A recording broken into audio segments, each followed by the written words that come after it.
Mad Dog Lassiter. Feel free to call no matter what your beef may be. However, it's only fair to warn you that Mr. Lassiter has been known to hamburger out of sacred cows. And now here he is, Bob Lassiter.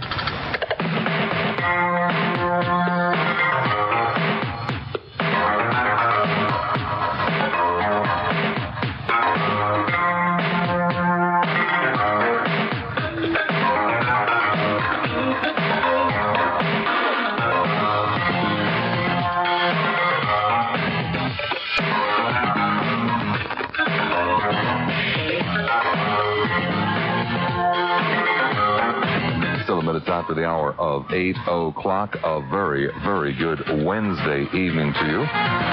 May the 13th, 1987. Lassiter with you until 11, as I am every weekday, right here at News Talk 57 WPLP. Let me get this out of the way. I've got some business here that I'd like to take care of immediately. A special weather statement has been issued by the National Weather Service for the Tampa Bay area. It includes Pasco, Hillsborough, Manatee, Sarasota, Highlands, DeSoto, Charlotte, and Lee counties. People in those counties should be alert for periods of very heavy rain, along with strong and gusty surface winds and possible hail for about the next hour or so, as a north-south line of very heavy thunderstorms will drift very slowly westwards towards the Gulf Coast from the eastern portions of Hillsborough, Manatee, and Sarasota counties. Occasional funnel clouds can be associated with these storms. Obviously, if you see one, take care, okay? All right. We have 3 hours between us tonight. 3 hours just between you and me. I'll even give you the phone numbers to get things underway. Hillsborough, 224-0057. Pinellas, 393-0057. I have some random thoughts to toss in your direction tonight. You can do whatever you want with them. They're nothing but random thoughts.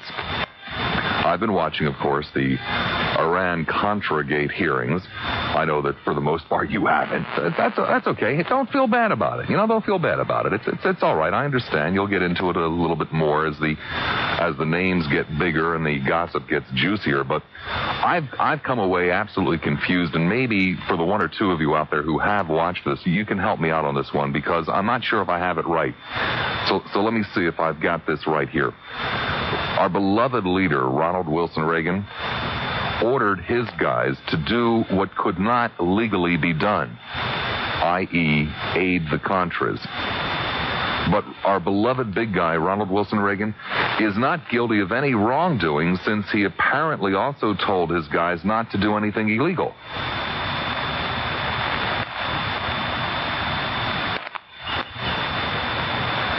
Well, I guess that clears up the whole mess.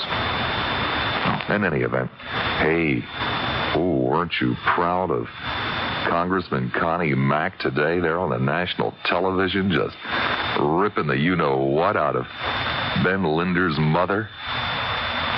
Well, I'm sorry, Mrs. Linder, but, he was a commie pinko slob pig. He deserved to die at the hands of the Contras. Oh, that was just great. Just love that. Hey, great going there, Congressman. Great going there. Why can you not get decent house plants around here? I don't understand. I lived in Pittsburgh in the dead of winter. You'd go to the store, there'd be fantastic, really great, neat house plants, but around here, and I thought this is where they came from. I don't understand. Would everybody please say, poor Pat Robertson. The 700 Club, their monies are off by a third in the month of April. The man's almost apoplectic. Oh, my goodness. There he is for, the 3rd day in a row this week on the show that he only appears on once a week, begging and pleading, the tears running down his cheeks. Oh, my God, if you've ever listened to this program, he says, things like that. If you've ever listened to this program and you've been healed of slime or whatever it is that's been troubling you, send me $15 a month for the next 7 months and everything will be fine and hunky-dory. And, we just have so many projects here. We got unwed mothers running around the place, and we've got, bums that we're taking care of, and people that we're helping to read, and we need this money desperately. Of course, he makes no mention whatsoever of the vast amounts of money that he spends to fund right-wing organizations to set them up and fund them. He makes no mention of that at all. He needs your money to help all of those unwed mothers, and oh, my God, it's terrible. Well, gee, Pat, maybe if you'd cut back on some of your right-wing political activities, you'd have money to help out those unwed mothers. I just feel so sorry for him. Oh, poor Pat. Wonder why he is on that show almost daily when he said he was only going to be on once a week. Well, details. I got to thinking this morning. I got to thinking about something I don't think about very often, that I hardly ever think about. What was that? Oh, well, probably nothing. Cuban interference, no doubt. Major League Baseball in St. Petersburg. I mean, I was really in a bad way this morning. It got so bad I got to thinking about Major League Baseball in St. Petersburg. And so many times during the last year or so, well, so many times, 2-3 times, some poor misguided soul will call up on the show and say something about, "Hey, Bob, what do you think about Major League Baseball in St. Petersburg? Think we'll ever get it?" And I give him some, cockamamie excuse and go on to the next call. But it suddenly dawned on me today why we won't ever see Major League Baseball in St. Petersburg. I don't care how nice the stadium is. I couldn't care less about the television market. There's a very good reason. It has nothing to do with the fact that there's something like 700 miles of streets in St. Petersburg without sidewalks. It has nothing to do with the fact that there isn't any real downtown. And what they jokingly refer to as downtown, there's just nobody there. It has nothing to do with all of that. It has nothing to do with no major hotels in the area. It has nothing whatsoever to do with all of that. It has to do with the St. Petersburg Times. Now, here is a newspaper that supposedly is very, very pro-stadium, pro-baseball, pro-St. Petersburg. You open up the newspaper and you turn to the sports section, and you've got to go to the third page of the sports section before you find any baseball news. And the only baseball news you find is what they can cram onto that page. Because if there's too much, then they just leave it out. I mean, for example, yesterday's top story, the front page of the sports section of the St. Petersburg Times. Are you listening down there, boys? On the front page of the St. Petersburg Times, the top sports story in a border with pictures and arrows and diagrams. It was just great, beautiful graphics. You guys got great graphics down there. The top sports story was that Highlight is slipping in Spain. That was the top sports story in the St. Petersburg Times. Yeah, guys, Major League Baseball's just around the corner. Just around the corner. What do you suppose is the hardest job in the whole wide world? Think about that for a second. I'll wait.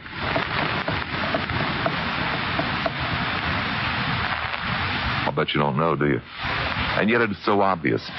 It is so painfully obvious. The hardest job in the whole wide world. It's got to be waiting on tables. And I say that because so few have been able to master the profession.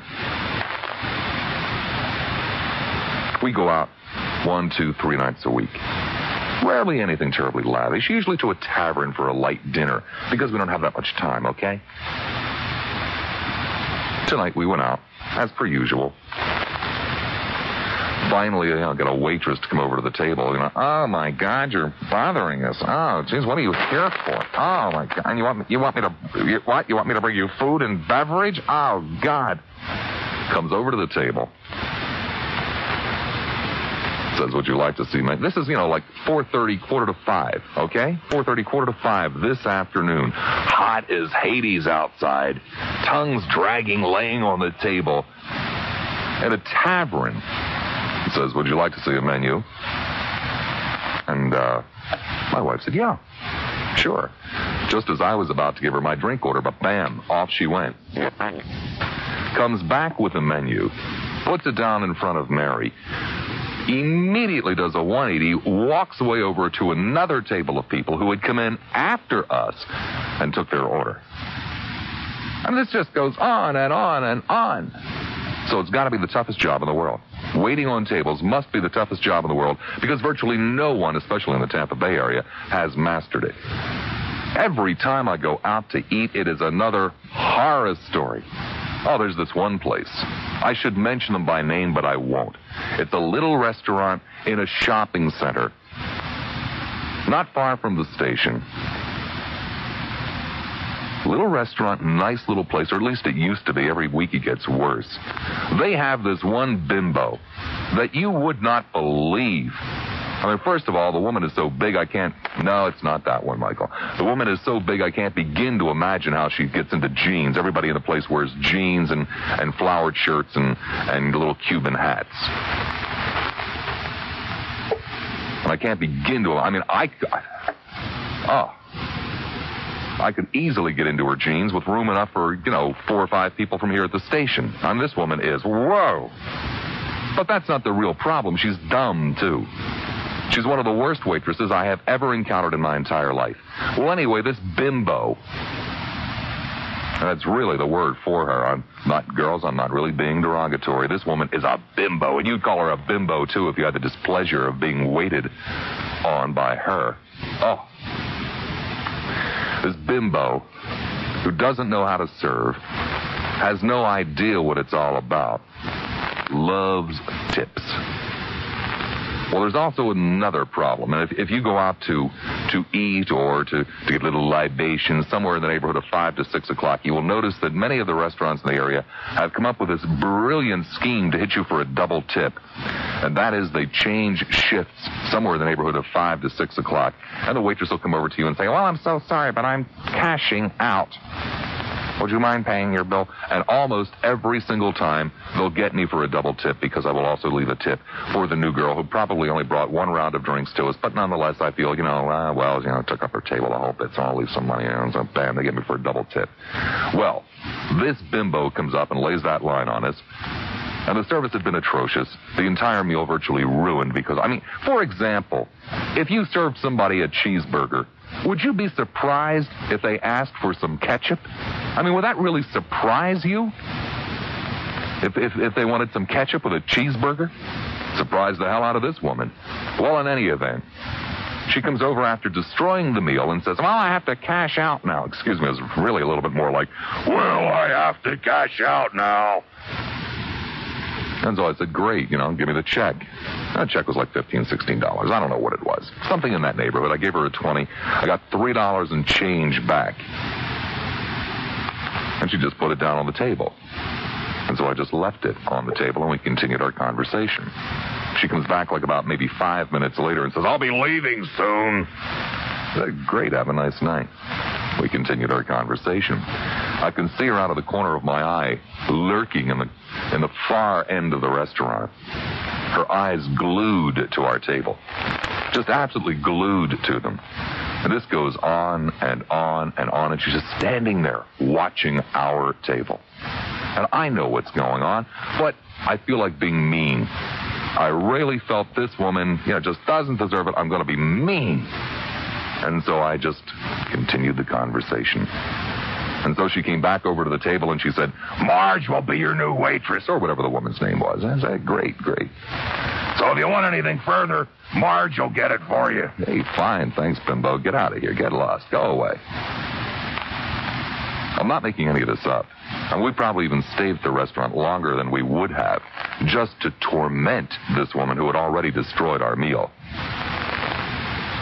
So finally, about another 5-10 minutes goes by, and now we're talking something in the neighborhood of 35-40 minutes total from the initial, well, I have to cash out now. And she comes back over to the table. We look up at her, and she says, can I get you anything else? And so, yeah, I said, bring us 2 more beers. So she waddles away, comes thundering back with 2 beers, puts them down on the table and says, that'll be $2.60, 70 cents, whatever it was.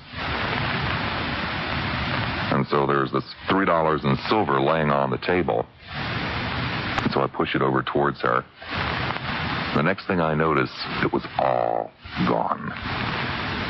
It was about $1 over what the 2 beers were. Roughly $1. This bimbo stole my $1. And then finally went home. Actually, it would have been cheap at twice the price. To join in the conversation, the number to call in Hillsborough County.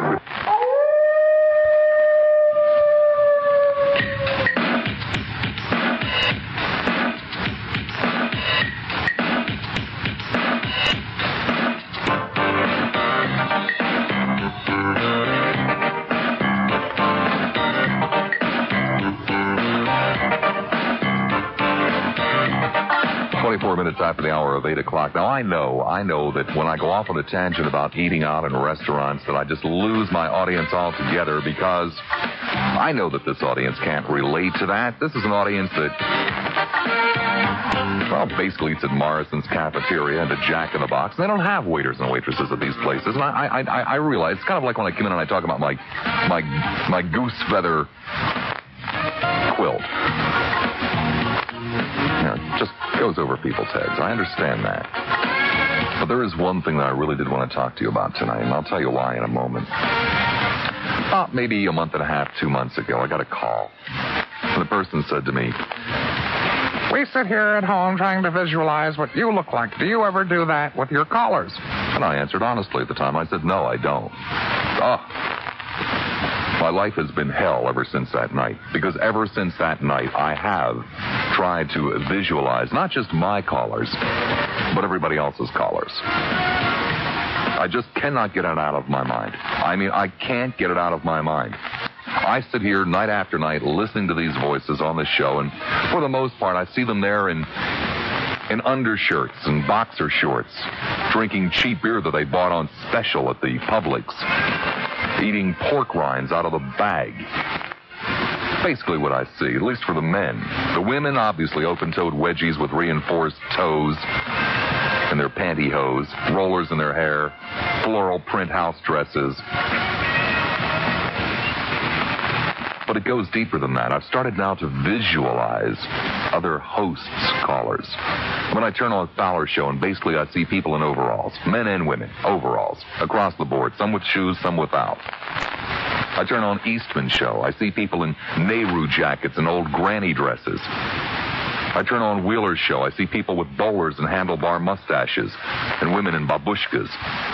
I turn on Cole's Show, and I see old men in military uniforms.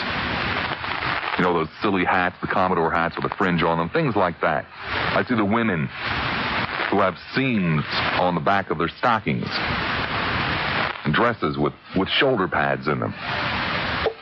And they all look like Joan Crawford did 40 years ago. And I thought, you know, this is a way around something.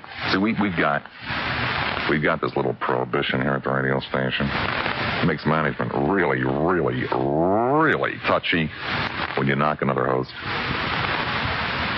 Well, I've been beating my head against the wall trying to figure out a way around that. Guess what? I've done it. I can't wait to see the memo tomorrow. Please do not knock other show hosts' callers.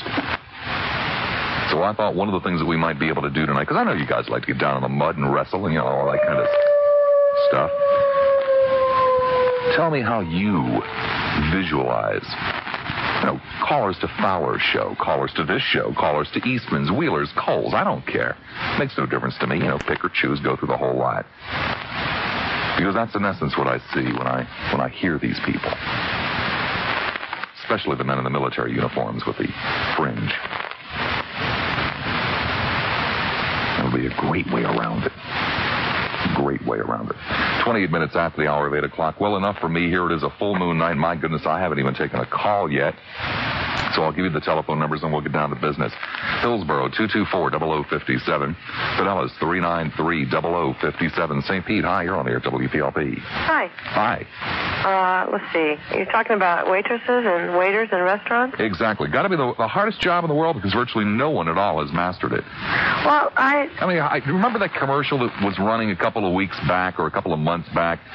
This snooty old woman who goes to this expensive restaurant and she's talking about the waiter. There he is, smoothing out invisible creases on the tablecloth. Give me a break. Not in Tampa Bay.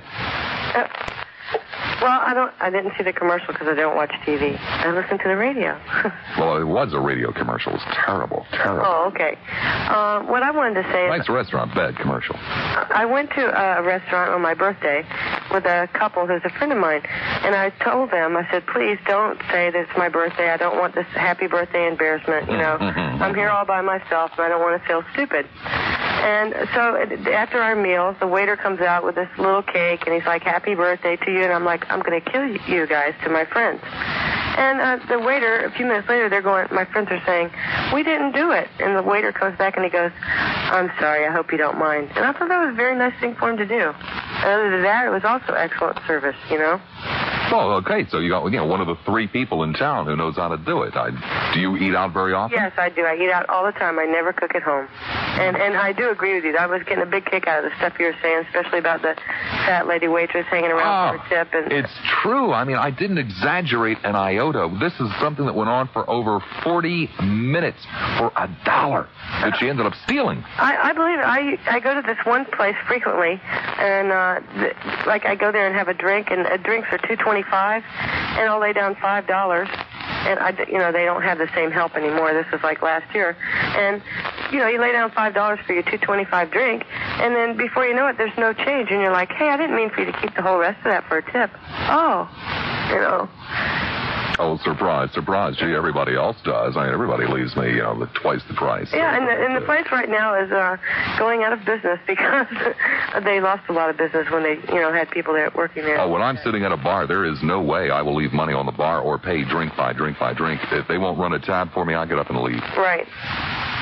Well, this place, it's like just one drink, okay, $5, here you go. And then it's like, where's my change? Oh, okay. Well, the thing that was blowing me away is the total bill was like $15 or $16. So even a generous 20% tip would have only been $3. Uh-huh. And how desperate this woman must be for the lousy $3 to stand there in the corner for 40 minutes. That's true. I mean, when I was younger, I worked in restaurants. Mm-hmm. And I know a lot of people that work in restaurants. And usually in a situation like that, the person who takes over the party for you will take the tip and give it to you tomorrow. Right. I mean, give me a break. You don't have to stand there like a leech. I bet you had fun, though, huh? Well, I did, but the problem is we go in there frequently, and every time we go in and now see this bimbo, we sit at the table trembling. Oh, please, God, not us, no, please. So far, we haven't had her again. That's good. Whew. I thank you much. Uh-huh, thank you. Be good. Tampa 224-0057, Pinellas 393-0057. St. Pete, hi, you're on air at WPLP.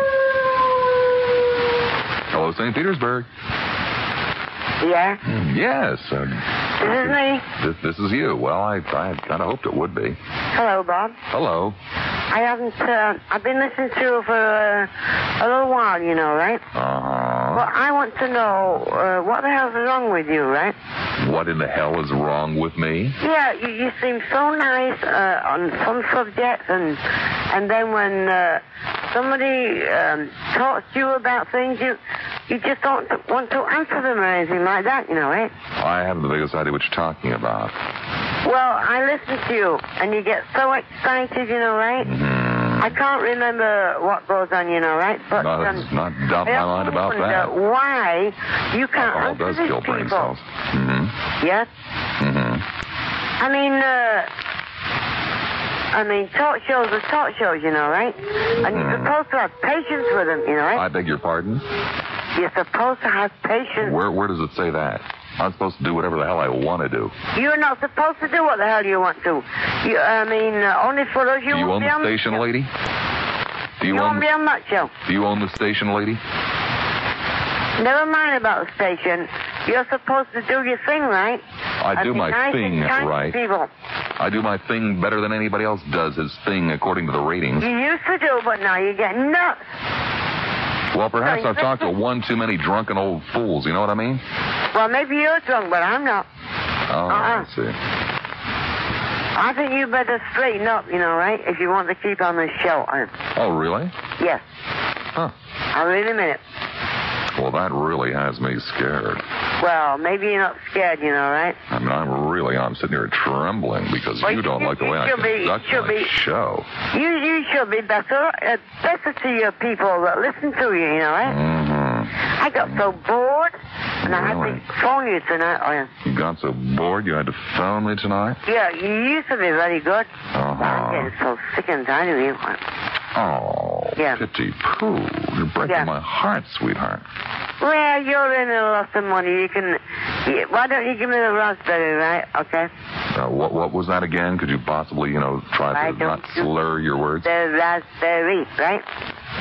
You would like me to give you the raspberries? Yes. You okay. either phone the phone. I always try to help.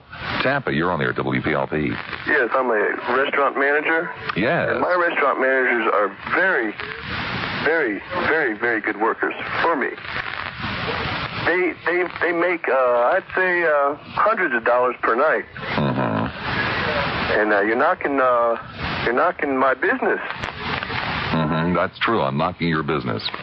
But right on down from Scotty Lovenuts to Mr. Reinfreddy, they have raked in many, many dollars. Uh-huh. And I just want to tell you that your show is beginning to stink a little bit. Really? It's got a terrible aroma coming my way. Really? And Mr. Reinfreddy and Scotty Lovenuts will not be happy to hear. Oh, my. And that is right now. Mm-hmm. Thank you very much. For what? There he goes. St. Petersburg. Hi, you're on there, WPLP. Hello, Bob. Hello. Bob, at the beginning of the program, you mentioned something about Connie Mack. Mm-hmm. I want to tell you, this Connie Mack is a classic example of a high-grade moron that can be elected to office because of his name. The pride of Lee County? Yeah, for God's sake. Here's this poor couple. They lost their son. Mm-hmm. At the hands of American paid mercenaries. Right. And he says he had it coming. Mm-hmm. He had it coming. Yeah. An American who went to a country with whom we have diplomatic relations. Yeah. Was doing humanitarian work, but he had it coming. This guy, he doesn't get elected because he has anything upstairs. He gets elected because he spouts the Reagan party line and clings to it, in an area where the Reagan is popular. That was a despicable stunt, absolutely despicable, and speaks a great deal for Mr. Mack. Although I'm sure that his constituency down there in Fort Myers and the rest of the great Lee County area will be just thrilled with it, just absolutely thrilled. He'll probably be elected with a much larger majority the next time around. Well, they might hold a special election next week just to give him a big mandate. Yeah, well, if he reflects his constituents, he can have them. He reflects them. I thank you much. Okay, Bob. Be good. Good night. The phone numbers that put you on the air. That's not good enough for J&M aluminum. They also have a lot of old aluminum.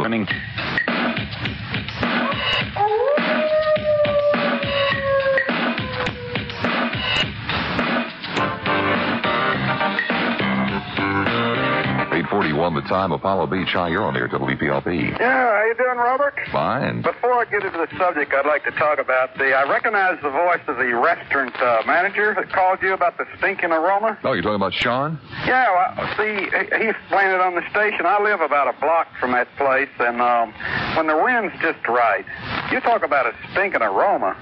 Whew. Bad. Really bad. Now, about St. Pete baseball team. Oh, yes. It's not the St. Pete Times that's the problem over there.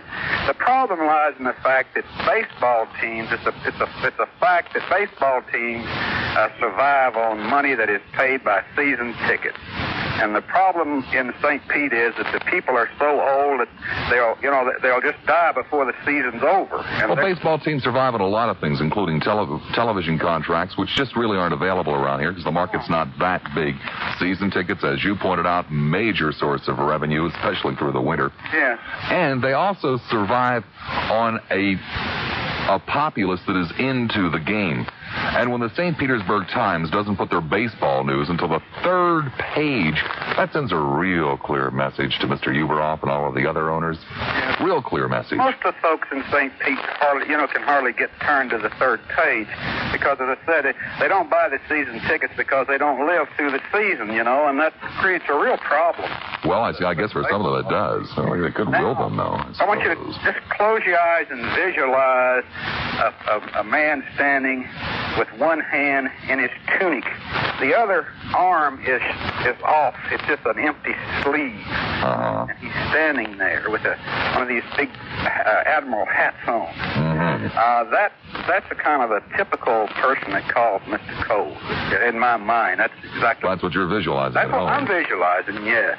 And the women, I see them in fatigues ministering to the wounded. I see a lot of men in double-breasted suits, too. You do? Yeah, I do. Yeah. With and fedoras. Before I let you go, there's one other thing. I got really disturbed with our United States Army today.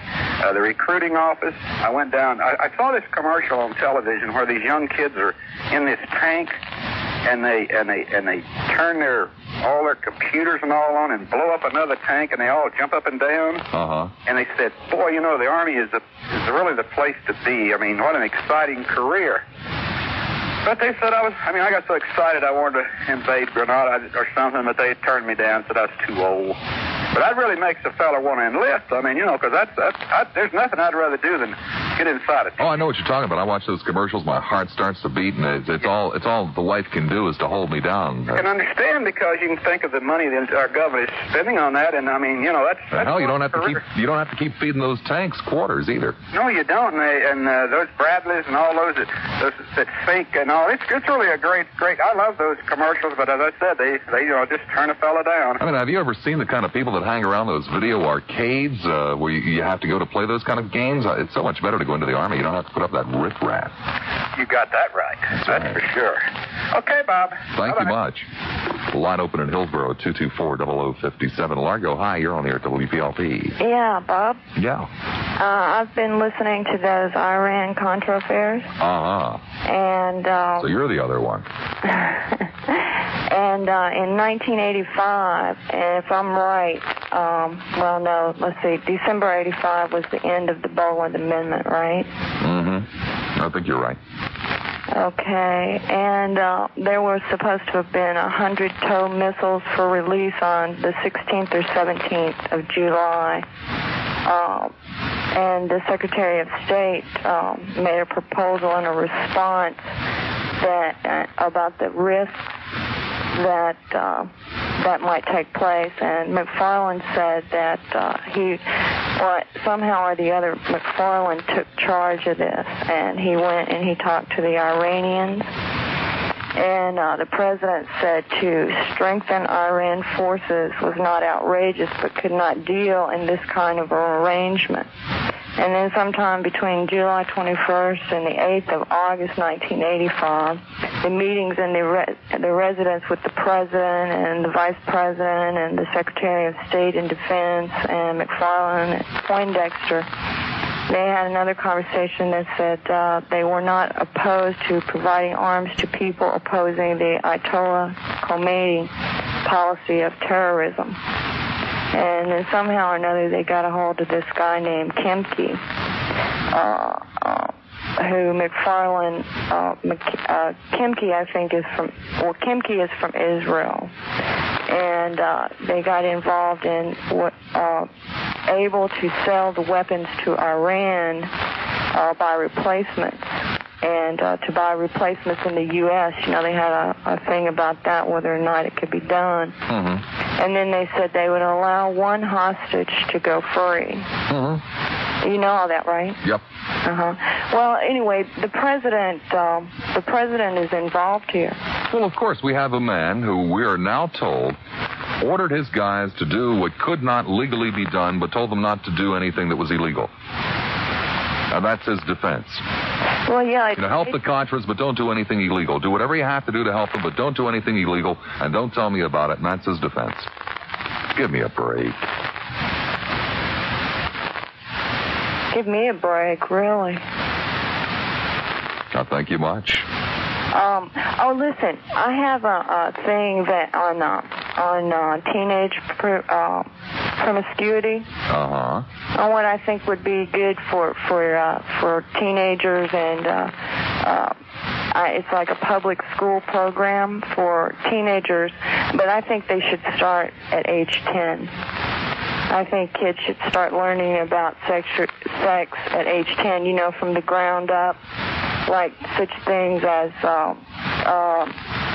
health and grooming, that kind of primary education for 5th and 6th graders. And then when they get to junior high school, I think that they could be started with knowledge of the pill and sexual homosexuals and abortions and sexual contact and family planning. And then by maybe the 10th through the 12th, they could have like a co-ed thing. Separate the girls and the boys till they get to like the 10th grade, and then by the 10th grade, you could like co-ed counseling classes for the kids, and then the program could be designed for confidence and security and sexual relations. And, you know, they could have like shows with Dr. Ruth, or with, you know, they could even get as vulgar as Howard Stern or somebody like that, you know, in these classes from 10 to 12.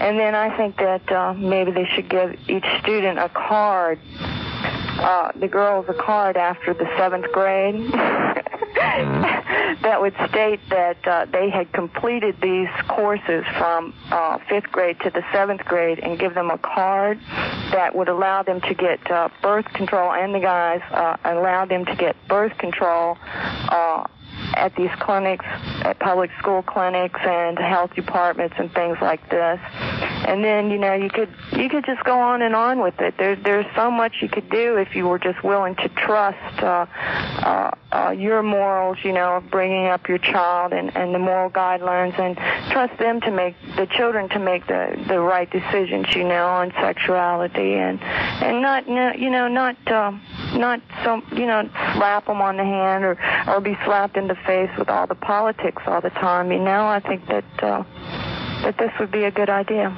Okay. Okay. All right. Take care.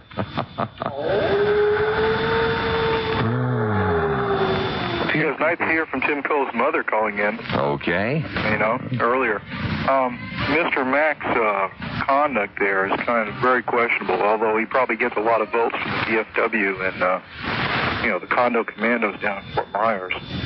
Oh, Fort Myers is just such a delightful place to be, I swear. You know, great place for old Nazis to hide out. I'm surprised the guy's mother didn't haul up and smack him once. I mean, you know. I'm surprised that, you know, some of the other congressmen seated at the table didn't get up and smack him one.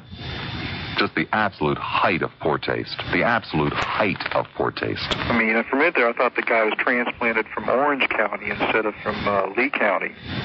But maybe they're the same. Well, you know, Lee County is filled with all of the people who thought that Orange County was a little bit too pink. That's where they all move. When they can't take the liberalism in Orange County anymore, they all move to Lee County. Is that the Airstream capital of the South, Bob? Yes, I think it is. Amazing. Only place in the world I know of where Coles is considered a leftist. Good night, Bob. Good night. Tampa, you're on the air at WPLP. Hello. Hello. Bob, will you please explain to me what this business of Connie Mack is all about? I have been so knee-deep in Iran-Contra hearings and PTL business and all this other stuff that I'm reading in the paper that I haven't read about it, and I don't know what you're talking about. Well, in a nutshell, what it was is that the parents of Benjamin Linder were testifying before a House committee today, and Connie Mack ripped into the parents of Benjamin Linder and said, you know, hey, tough luck. He didn't belong there anyway. He had no right to be there, so don't come here crying to me. Where was he? In Washington. Oh, I don't mean that. I mean, where was this Benjamin Linder? You know where he was. Don't play games with me. Huh? You know where he was. Don't play games with me. No, really, I mean it. Well, it's only been front page news, you know, Nicaragua. Oh, okay. Now I'm with you. Okay. So they were having a trial they were having a hearing in Washington? I believe that's what I said, yeah. Uh-huh.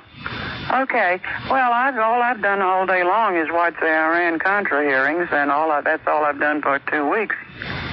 So I just didn't know what you were talking about. Okay. Thank you. All right. Bye-bye. Oh, thank goodness this only happens once every 28 days. A line open in Hillsboro. Clearwater, you're on the air, WPLP. Hi, Bob. Hi. I hate to break in a serious subject. I respect the subject that you were on. But I have vivid visions of Lionel in the Ku Klux Klanner. Can I give them to you? You surely can. Okay, here's the way I see Lionel. He's small built. He's hyper, very, very hyper. Moves around really, really fast. He's very small, got brown, beady eyes, and he wears big, huge horn-rimmed glasses. And he keeps pushing, I visualize him keep pushing those glasses up his nose. You know, they keep sliding down his nose, and he keeps pushing them up. Yeah, I'm starting to get that picture, too, yeah. And thinning hair, sort of thinning hair. And I think, first I visualize his mouth. It's a long, narrow, thin lips, real thin lips, but a long mouth that wraps almost around his, completely around the bottom of his face. And I think he walks with a swagger, I guess to compensate for his small build. Kind of like a weasel in a plaid sports coat. Well, yeah, I could see him, yeah. I think you said it. The weasel in the sports coat. I can see the sports coat, yeah. Flashy. Wears something flashy. And I think I can visualize him butting into other people's affairs, like even strangers in public places, you know. I don't think he can resist butting into other people's affairs, because his mouth is hard to close at times. No, that's the way I see Lionel. That's my vision of him when he talks on your program. And the Ku Klux Rocky, I see him as short, stocky, and very, very calloused hands. And I visualize that he's got a couple warts. To match his heart, you mean? Pardon? Calloused hands to match his heart. Yeah. Sometimes he sounds very calloused in the heart. A couple warts on his face, maybe one around the side of his chin and maybe one up around the nose. Yeah, with hair growing out of them. Yeah. Just a couple of strands. Yeah, blonde or reddish. Reddish hair, I think. He's got a receding hairline, and he rarely combs his hair. He's one of those guys that pushes it with his hands, his stubby hands. You know, sort of. His hair never looks combed. It's he just pushes it back with his hands, and he wears work clothes, and I think he walks around wanting to be unnoticed, unlike Lionel. Lionel wants to be noticed, where I think Rocky walks around unnoticed. Well, also, I kind of suspect with Lionel that what he has to do to call the show is tell his wife he's taking the garbage out, and he runs down to the corner to a phone booth. Does he have a wife? Probably. Oh, I don't know how anybody could tolerate that mouth. Well, he's probably very quiet at home. Yes, dear. Yeah, you got a point there. Uh-huh. Can I get you some more tea, dear? Yeah, you do have a point there. He releases it at the corner phone booth, I think so, on your program. Yeah, he runs out to the dumpster, throws the trash, and then quickly hustles down to the corner to the phone booth. Yeah, I don't think he would tolerate the filth that sometimes comes out of his mouth, so I think he has to run down to the public phone booth, and he probably rehearses it in the phone booth before he dials your number. So that's the way I see Lionel. Little beady eyes, big glasses, small swagger, plaid coat. Yeah, I think you're right. So that's the way I see him each time they call. Okay. Talk to you later. Thank you much. Bye. A line open in each county: Hillsboro 224-0057, Pinellas 393-0057. In case you're kind of wondering what that was all about, if you weren't here at the beginning of the show, I've started to visualize callers. Never happened before, but several weeks ago, maybe as much as 2 months ago, somebody asked me, do you ever sit there and visualize what your callers look like? No, I didn't. But ever since that night, I just can't help it. Every time I hear a caller, I get this mental image now, most of which are rather amusing. And I thought, what the hey? I'll give you guys the opportunity as well. Coming up on a minute before the 9 o'clock hour, CBS News headed your way. All of the latest in national, international news, some gossip, maybe even a cute story at the end to bring a smile to your face. Possibly not. We'll just all sit here in breathless anticipation trying to figure out how they're going to end the newscast. Then 2 more hours on this delightful full moon Wednesday, May 13th, 1987. With me, Lassiter. Whatever you do, don't venture very far.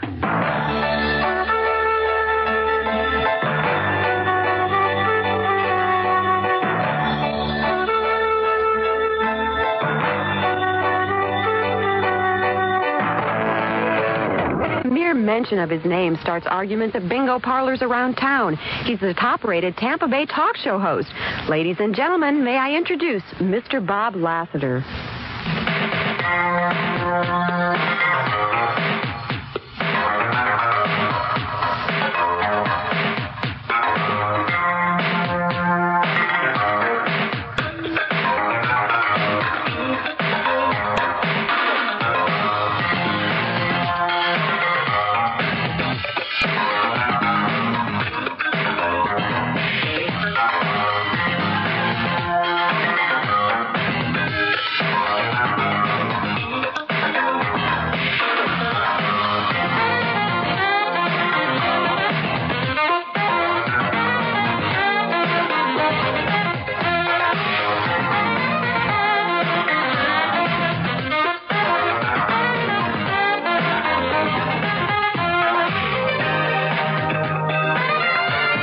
7.5 minutes after the hour of 9 o'clock Wednesday, May 13th, 1987.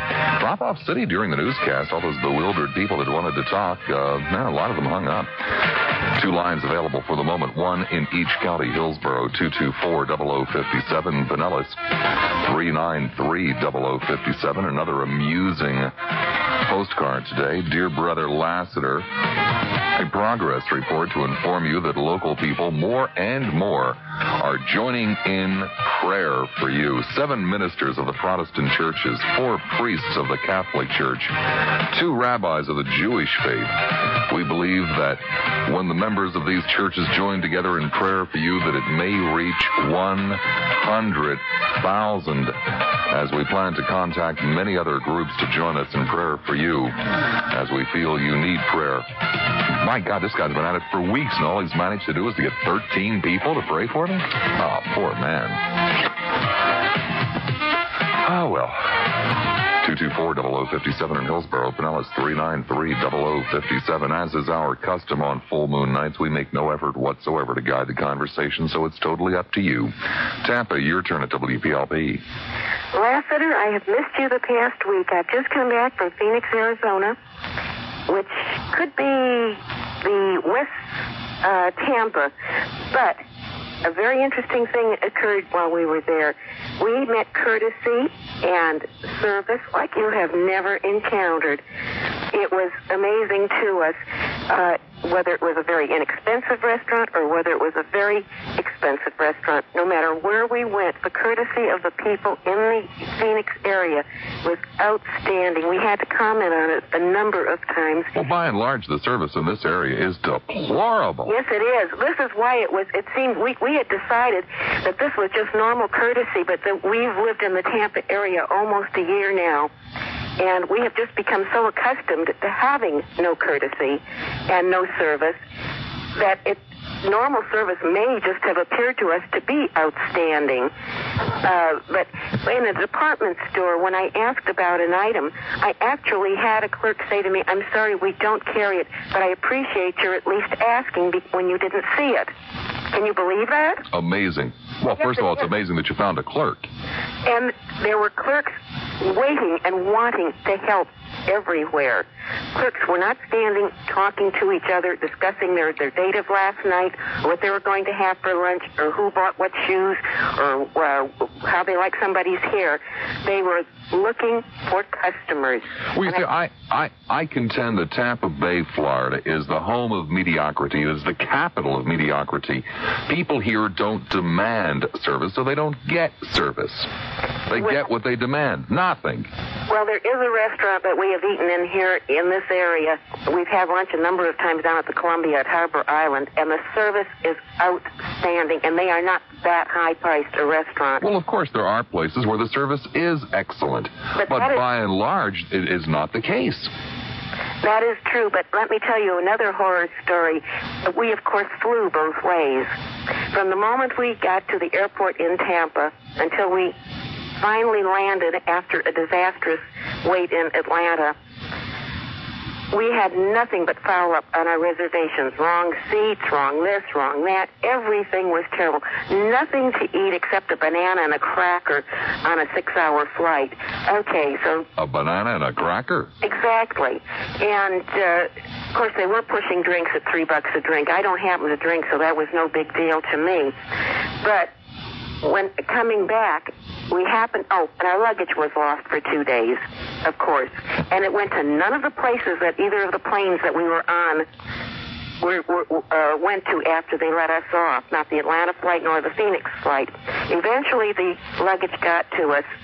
But the girl that took our customer service report the night of the lost luggage happened to be on the reservation desk the day that we left Tampa and recognized us instantly and said, I'm going to upgrade your seats to first class because you've just been so terrific about the terrible things that have happened to you with our airline.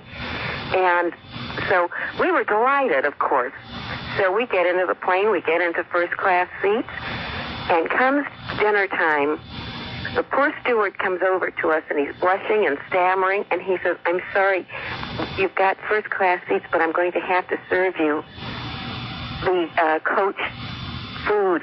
And he was as embarrassed. I would rather have stayed in my coach seat and avoided the embarrassment with the 6 other people, everybody looking at us. And do you understand what I'm saying? Oh, I do understand what you're saying. It negated the effort that the young lady had made toward assisting us and doing something pleasant for us to take away from this. And we get back in, we get to Atlanta, and our flight has been delayed, of course. And they tell us instead of leaving Atlanta at 11 o'clock, we're going to leave at 1 o'clock. Okay, we then find out that the plane that was leaving from Montreal and going to Philadelphia was still on the ground in Philadelphia. They couldn't tell us when anything was happening. Another young lady came to the desk and finally called somebody, and she said, I don't understand this. You have this flight now scheduled to come in here at 1 o'clock in the morning. You have another flight coming in at exactly the same time. Is this right? And they said, well, they would check it. About an hour later, they called back and they said another airline was going to take us on as passengers. And the courtesy of that airline was unbelievable. But I would never fly with the original airline ever again, no matter what they did for me, because they embarrassed my family and myself beyond words. The discourtesy, the not caring right along the line, except for one person that I met in Phoenix. And by the way, did you hear Art Deneen when you were in Phoenix? Pardon? Did you hear Art Deneen on the radio when we were... Oh, yes. Still there. Amazing. They have very interesting talk radio there. Obviously, I'm a fan of yours. But the people, even the people who are obviously not well educated, have comparatively intelligent remarks to make about things. They have definite opinions about things. It was a very interesting experience. Well, unfortunately, the week that you were gone, someone has come into the Tampa Bay area and poured something into the water supply system, because I don't think there have been more than perhaps 4 intelligent phone calls the entire time that you've been gone. And I only got 2 of those 4. Oh, but it was very, very interesting. And the thing that's frightening to me is that we're afraid that we are becoming so, our expectations have lowered to such a degree of what we anticipate as far as service, as far as contact with other human beings, that we're definitely thinking about making another move. As I say, we've been here not quite a year and have spent a tremendous amount of money on making this move on what we thought was a progressive vital area. What, you got sucked in by the Chamber of Commerce Yes, literature? We did indeed. America's next great urban disaster? It truly is. This is the most ill-planned, non-thinking area that I have ever encountered. Tell it like it is, lady. Tell it like it is. This is a disaster here. Well, it seems to me as though it is. It grinds on my nerves when I hear people trying to pretend otherwise. Well, you know, another thing that was interesting to me is that the growth of Phoenix is so well planned. It amazed me. Of course, they have smog there now. You can...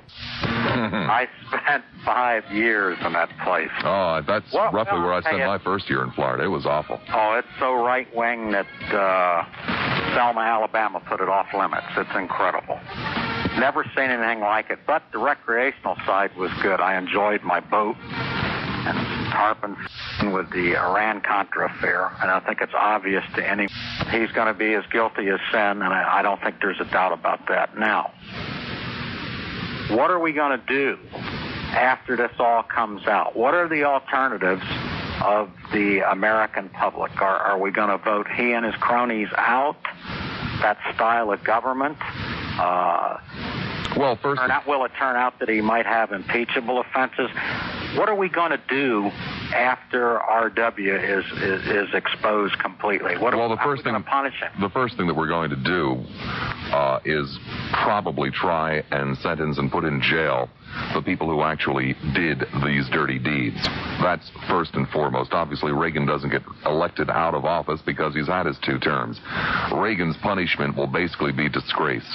That will be his punishment, and he's the same type of character that Richard Nixon is. He is very, very concerned about his image, his place in history, and his place in history will be the disgrace of the Iran-Contra affair.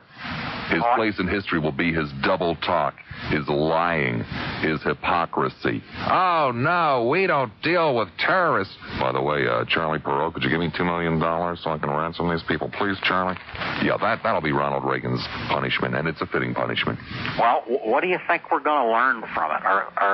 There's going to be a constant battle always in a democracy or... In my wild youth, I would have said a great deal will be learned from this because I thought for sure that a great deal would have been learned from Watergate. Obviously, it wasn't, so I'm not so sure anymore that we'll learn anything from it, but at least we will have a little bit of satisfaction that these idiots who have been running rampant, making their own foreign policy, cutting deals left and right, setting their friends up to make millions upon millions upon millions of dollars in profits on arms sales, they will go to jail, and so we'll get a little satisfaction out of it. Will we learn from it? I doubt it. Yeah, it's interesting. You know, this Clarence Barbie trial, the guy is... Klaus Barbie, yeah. Klaus has decided, right, he's decided that he's not going to participate in this trial anymore.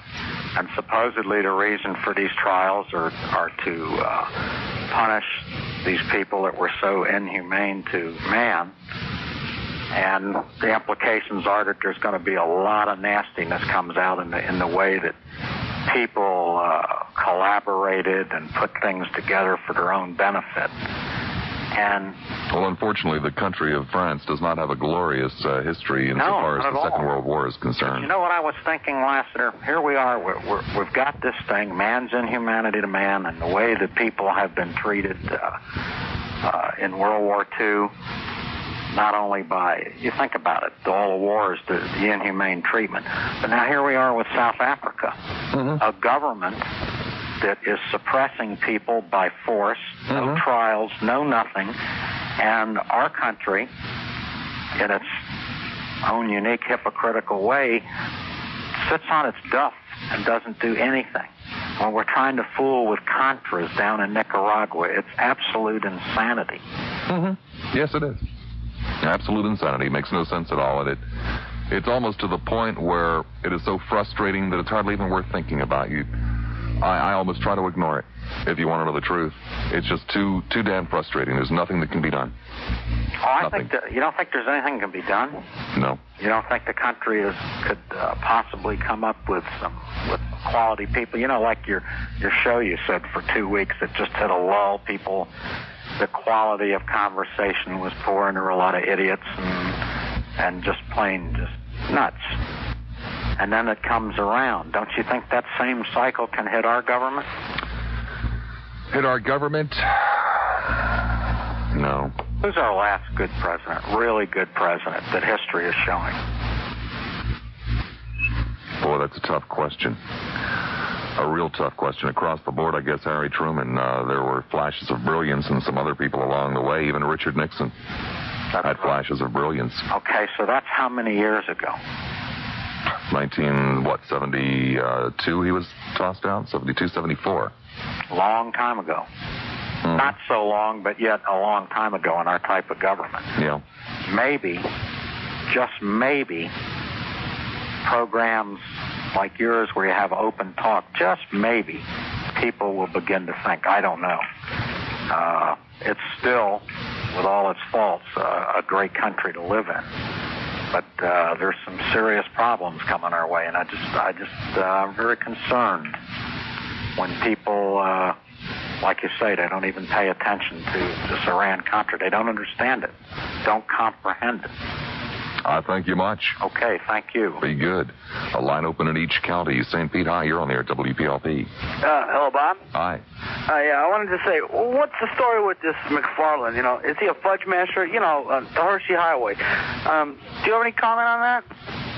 I don't know what the hell you're talking about. You know, smoking sausage.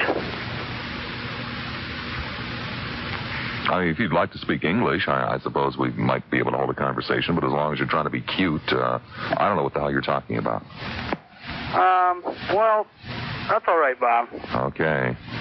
I was just picking my nose, and I decided I'd call in and, Wouldn't surprise me in the least. Brandon, you're on the air at WPLP. I don't believe I ain't back at top ad. Hey, Bob, couple comments. Mm-hmm. Your producer sounds like a real nice guy. Sounds can be deceiving, sir. He's mean. No way. Anyway, after hearing Senator Hatch today, I don't know. He's about to change my mind. I think them people's ready to come down here. Did you get that impression? Which people are ready to come down here, sir? I'm not sure. He said everybody. Cubans, Russians. Did you hear that big speech he made? No, I didn't hear very much of the hearings at all today. I unfortunately was tied up in other things. Well. So I don't know what you're talking about. That's what I can't understand is why all the Republicans are making a big speech for Reagan and the Democrats aren't saying anything. Well, isn't there two sides to that story? They're only bringing one of them out. I don't know what you're talking about, sir. Well, it seems like the Republicans are making the witnesses sound great, and the Democrats are trying to make them sound bad, and you don't know who to believe. And the girl when they had the breaks, one of them's for the Republicans and one of them's for the Democrats, so you can't get a true story about anything. Well, I'm sorry you feel that way, but thanks for the call. Hey, I want to say, do they make guns here in Florida? Yes, sir, they do. Well, I see where they got that great gun law. I figured they must. Everybody's going to have one. You can carry it around, and if you get mad, you can just shoot somebody. That'll take care of that. Okay? Okay. Thank you. All right.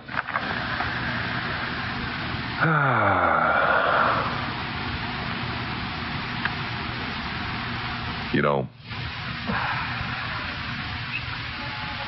you reach a point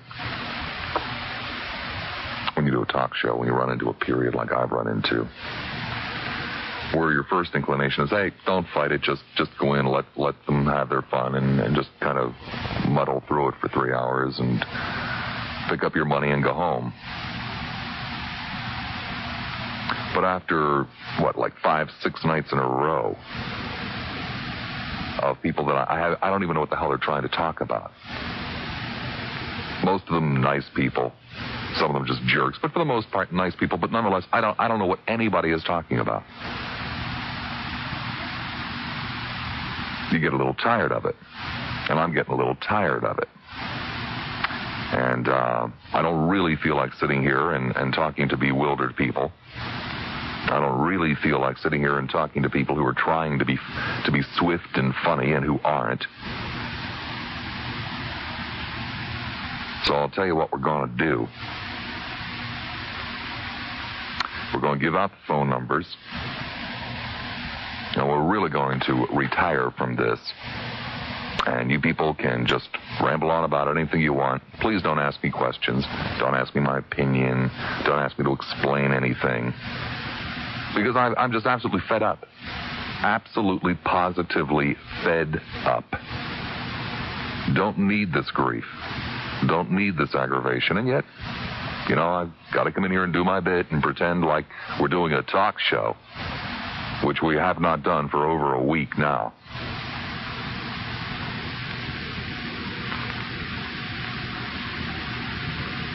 And I know there's not a hell of a lot going on that you want to talk about. There's a great deal going on, but, you know, you just don't want to talk about it. You just don't want to deal with it. Hey, that's cool. So we'll take a break, and when we come back, you know, I'm sitting here now watching all the lights light up, and people are going to be saying, oh, Bob, don't do that. We need you here. Oh, Bob, please don't do it. Well, you know, whatever. We'll take a little break here. We'll play some commercials. We'll come back, and we'll just punch up the calls as they come in. Whatever you want to talk about, fantastic, but I'm just not going to be part of it anymore. The phone numbers that put you on the air at WPLP are in Hillsborough County, 224-0057. In Pinellas County, 393-0057. And anywhere else, toll free, 1-800-334-0057.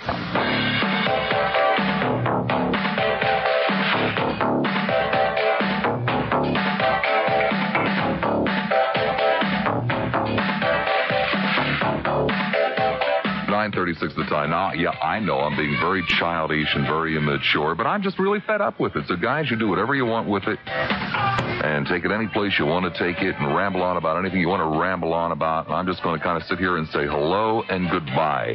All the rest is yours. Okay, St. Pete, hello. Yeah, hello. I just wanted to make a remark about I sent a letter to the editor at the St. Petersburg Times and got a response in the mail from some real nut. Now, could I read the brief letter I sent to the Times, or you don't want me to? I don't give a damn what you do, sir. Okay. I put this in the Times. Reagan's total involvement in the Iran-Contra affair and supplying to the Somoza-style Contras would be equal to our government supplying organized crime with drugs and weapons. The only difference is that organized crime doesn't have a reputation for killing women and children, while the Contras do. How long are the American people going to be hoodwinked by this lying, deceitful, and hypocritical president? And here's the last two sentences. Our great nation deserves a better president and vice president. Both these men should resign or be removed from office. Now, what do I get in the mail at my house in reference to my letter? If our president was a fanatical Catholic Democrat, that would be okay, right? You can kiss the Pope's, you know what, ass, you stupid commie. Go put your head in a pail of water 3 times and pull it out twice. Go back to the crap house where you came from. I have put a fatal hex on you. It works fast. I hate you, and I hate your family, you stupid moron. Signed, 100% American. Can you imagine that, 100% American? Bad luck to you, dummy. Someday you will wish you have a president like Reagan. You have a stomach cancer. That's it. That's it, Bob. I know you said you don't want to make any remarks or anything like that, so you can just cut me off. Goodbye. Bye. Clearwater, your turn at WPLP. Hello. Yes, sir. Mr. Bob Lassiter. Am I talking to Bob Lassiter? Mm-hmm. Okay. Do you believe in a virgin birth? No, I'm not supposed to ask a question. I'm going to tell you about it. Back 30 years ago, there was a research project by a well-recognized scientist who decided to see whether this was possible, and he experimented with a few rabbits. And what he did was he froze the fallopian tubes and was able to make conception, and there was birth. The only only problem being is that all of the offspring were clones of the mother. In other words, if you had a Marilyn Monroe who had fallopian tubes that were frozen, there would be much Marilyn Monroes. He submitted his research papers through the proper channels, and somehow it got up to Congress and somebody saw it. They said, wait a minute, what's going on here? So what he was trying to do is to prove that this virgin birth that only gives clones females, that he wanted to prove that also could be males. But it never got beyond that point, and we haven't heard any more about it. But anyway, all the women of yours listening out there, they have to understand that they are very, very powerful. They can, in fact, reproduce themselves, clone themselves by freezing their fallopian tubes without men, and we have a woman world. Wouldn't that be wonderful? And you're silent. This is an actual science. Hey, I'm not kidding you. This is a science paper. It's okay with me. You sort of feel like I'm pulling your leg. It's not so. This is the truth. And the only problem happened to me with the fact that no more research in this area. But the women can, in fact, rule the world by reproducing themselves without men. Isn't that great? If it turns you on, it's fine with me. Is that it? Okay. Okay. Bye-bye. Thank you. One line open. It's in Pinellas. Temple Terrace, hello. One line open. It's in Pinellas. Temple Terrace, hello. Whoop! Whoop! Mm-hmm. Hello? Yeah? Hello? Can you hear me? Yeah. Unfortunately. Can you hear me? Unfortunately.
No, I know a lot of you don't like calls like that, but what the hell was the highlight of the guy's career, you know? Tampa, you're on there at WPLP. Hello. Hey, Lou Bob, I come from Jamaica, and I come to Tampa, and I've been up here for about a week now, and I don't understand the way you all put down President Reagan.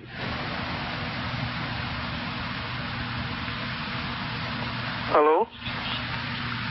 Uh-huh. I'd just like to say one thing to you, Mr. Lassiter. Oh, Jack and Bobby boy.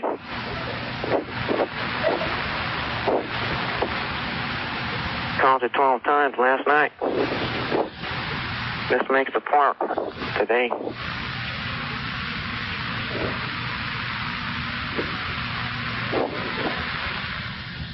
Well, the petitions are doing pretty good. So all you out there who want them off, don't worry, I'll get them off. Largo, you're on there at WPLP. Yes, Bob. How's so far doing? Fine. That's good.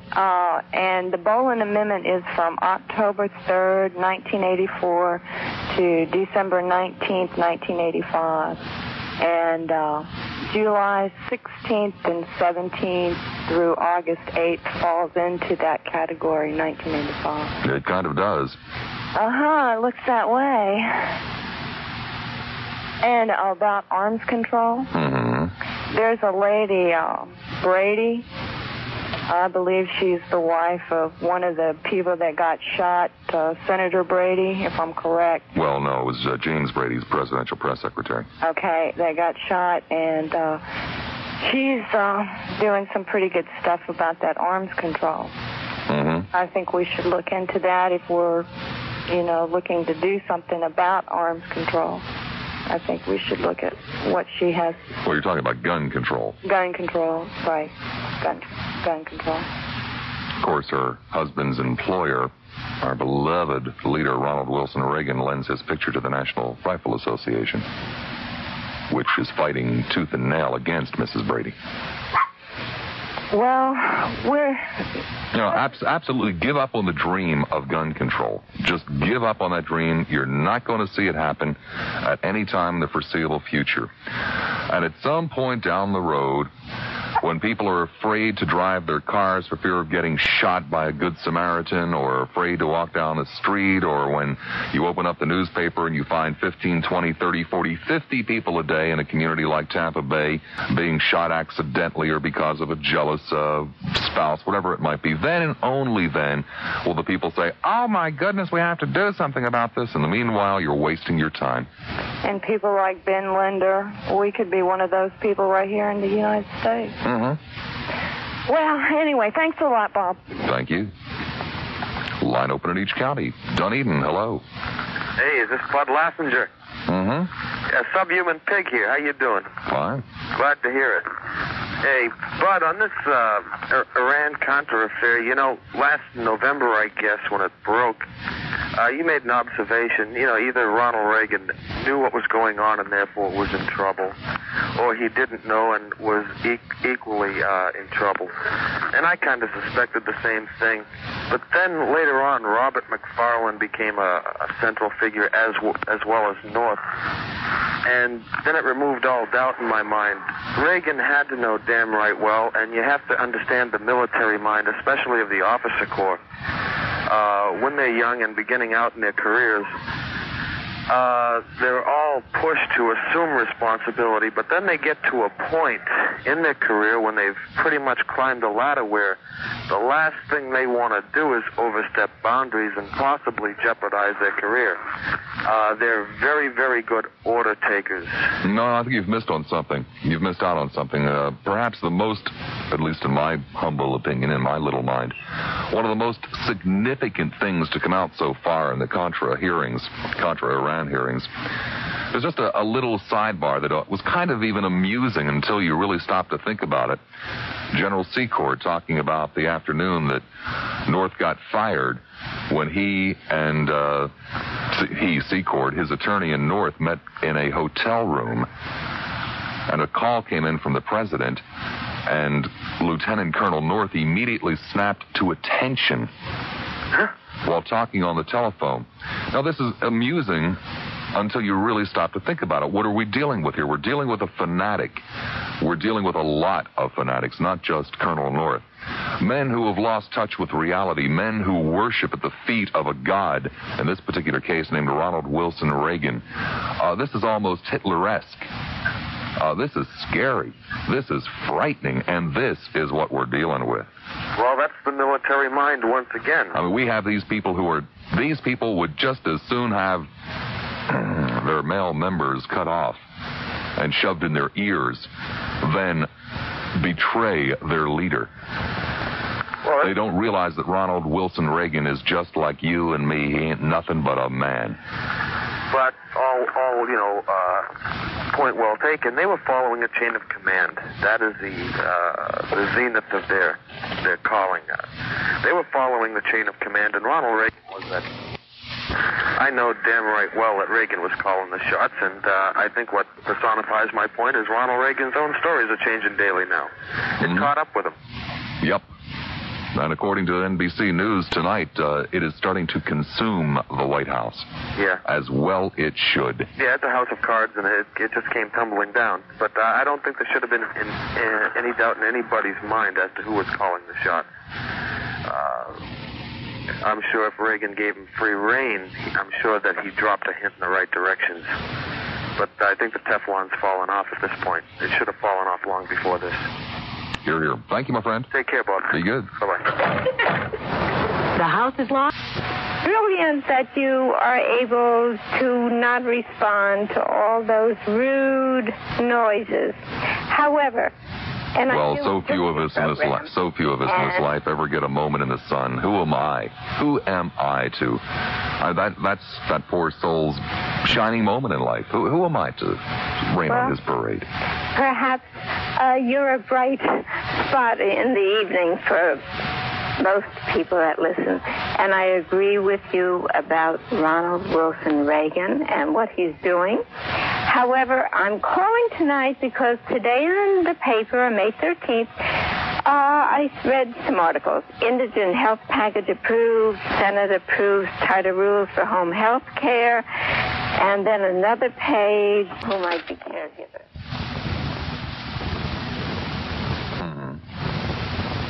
But most of all, I wanted to respond to your silence and to your remarks, and I enjoy when you're giving your editorials on an evening with comments about your feelings and the interpretation of the news. I think it's an intelligent, it's stimulating. You gotta leave most people speechless. Probably, and I'm not very good at verbalizing, but I just needed to call to tell you that we are all listening. Thank you much. Goodbye. Seminole, you're on here at WPLP. Hello. Hey, Bob. How's it going? Fine. Yeah, I want to talk about the government and the CIA. Well, now, Bush is a former head of the CIA, am I correct? Yeah. Okay, well, the way I perceive this whole situation here is that Ronald Reagan is a feeble man being led around by Bush, the, shall we say, more experienced man in the government, and all these things that are happening, like with the Iran-Contra affair. Reagan may be guilty of negligence by not watching what's going on, but I feel he's been led around by the nose by Bush and the boys.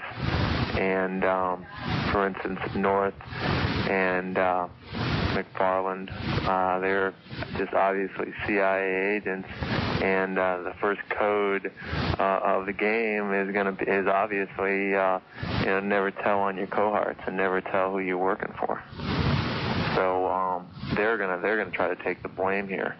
But you know who's gonna come out clean is Bush, and I believe Bush is on top of it all. If they're really looking for somebody to blame, I think they should really dig a little deeper, because I strongly believe that Bush has a lot more control of what's going on than we. Well, if it makes you happy, believe it. I prefer to stick with the facts as they're coming out. Well, do you believe that? What did I just say? Well, you said you choose to stick with the facts. Yes, as they're coming out, right. Or aren't they maybe just a representation of the facts? I prefer to stick with the facts as they're coming out. I don't really. But they're not really into fantasy. How do you know that they are? How do you know they're the facts, though? All you know is what you hear and what's going on in trial. That could all just be a big three-ring circus to satisfy the American public that found out about what's going on. And it'd be just a big three-ring circus to entertain everybody, and shift the blame here and there. But actually, the blame is doesn't really shift into the right place. Well, like I said, if it makes you happy, believe it. Yeah, sure. It's not. Well, it makes me happy. That's what I think, anyway. Well, whatever. Okay, we'll see you later, Bob. Okay. Miami, you're on here at WPLP. Bob! Yes. Hello! Hello. Can we be carried over after the news? Yeah. Okay.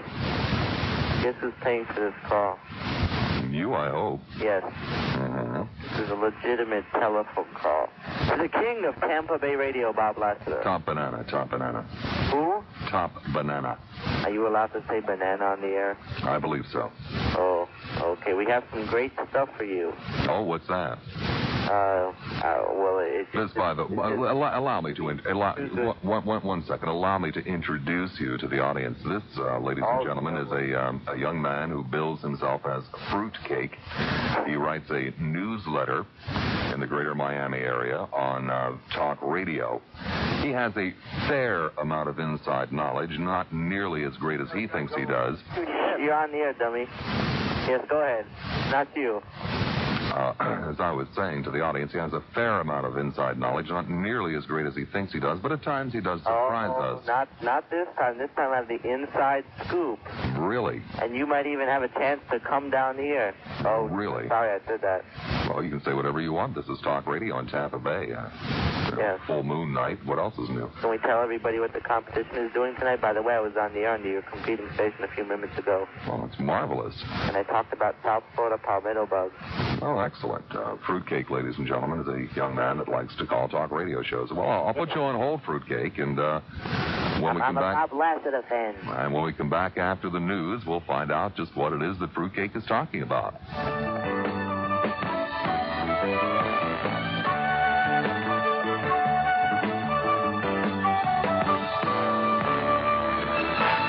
You're listening. Warren has the forecast.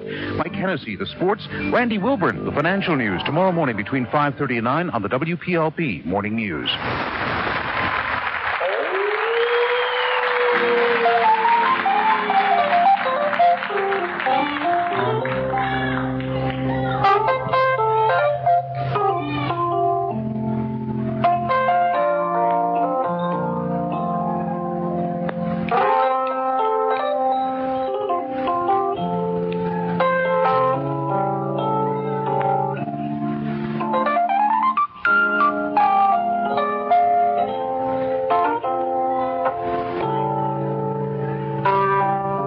They'll be talking about him tomorrow morning in trailer court recreation halls all over Tampa Bay.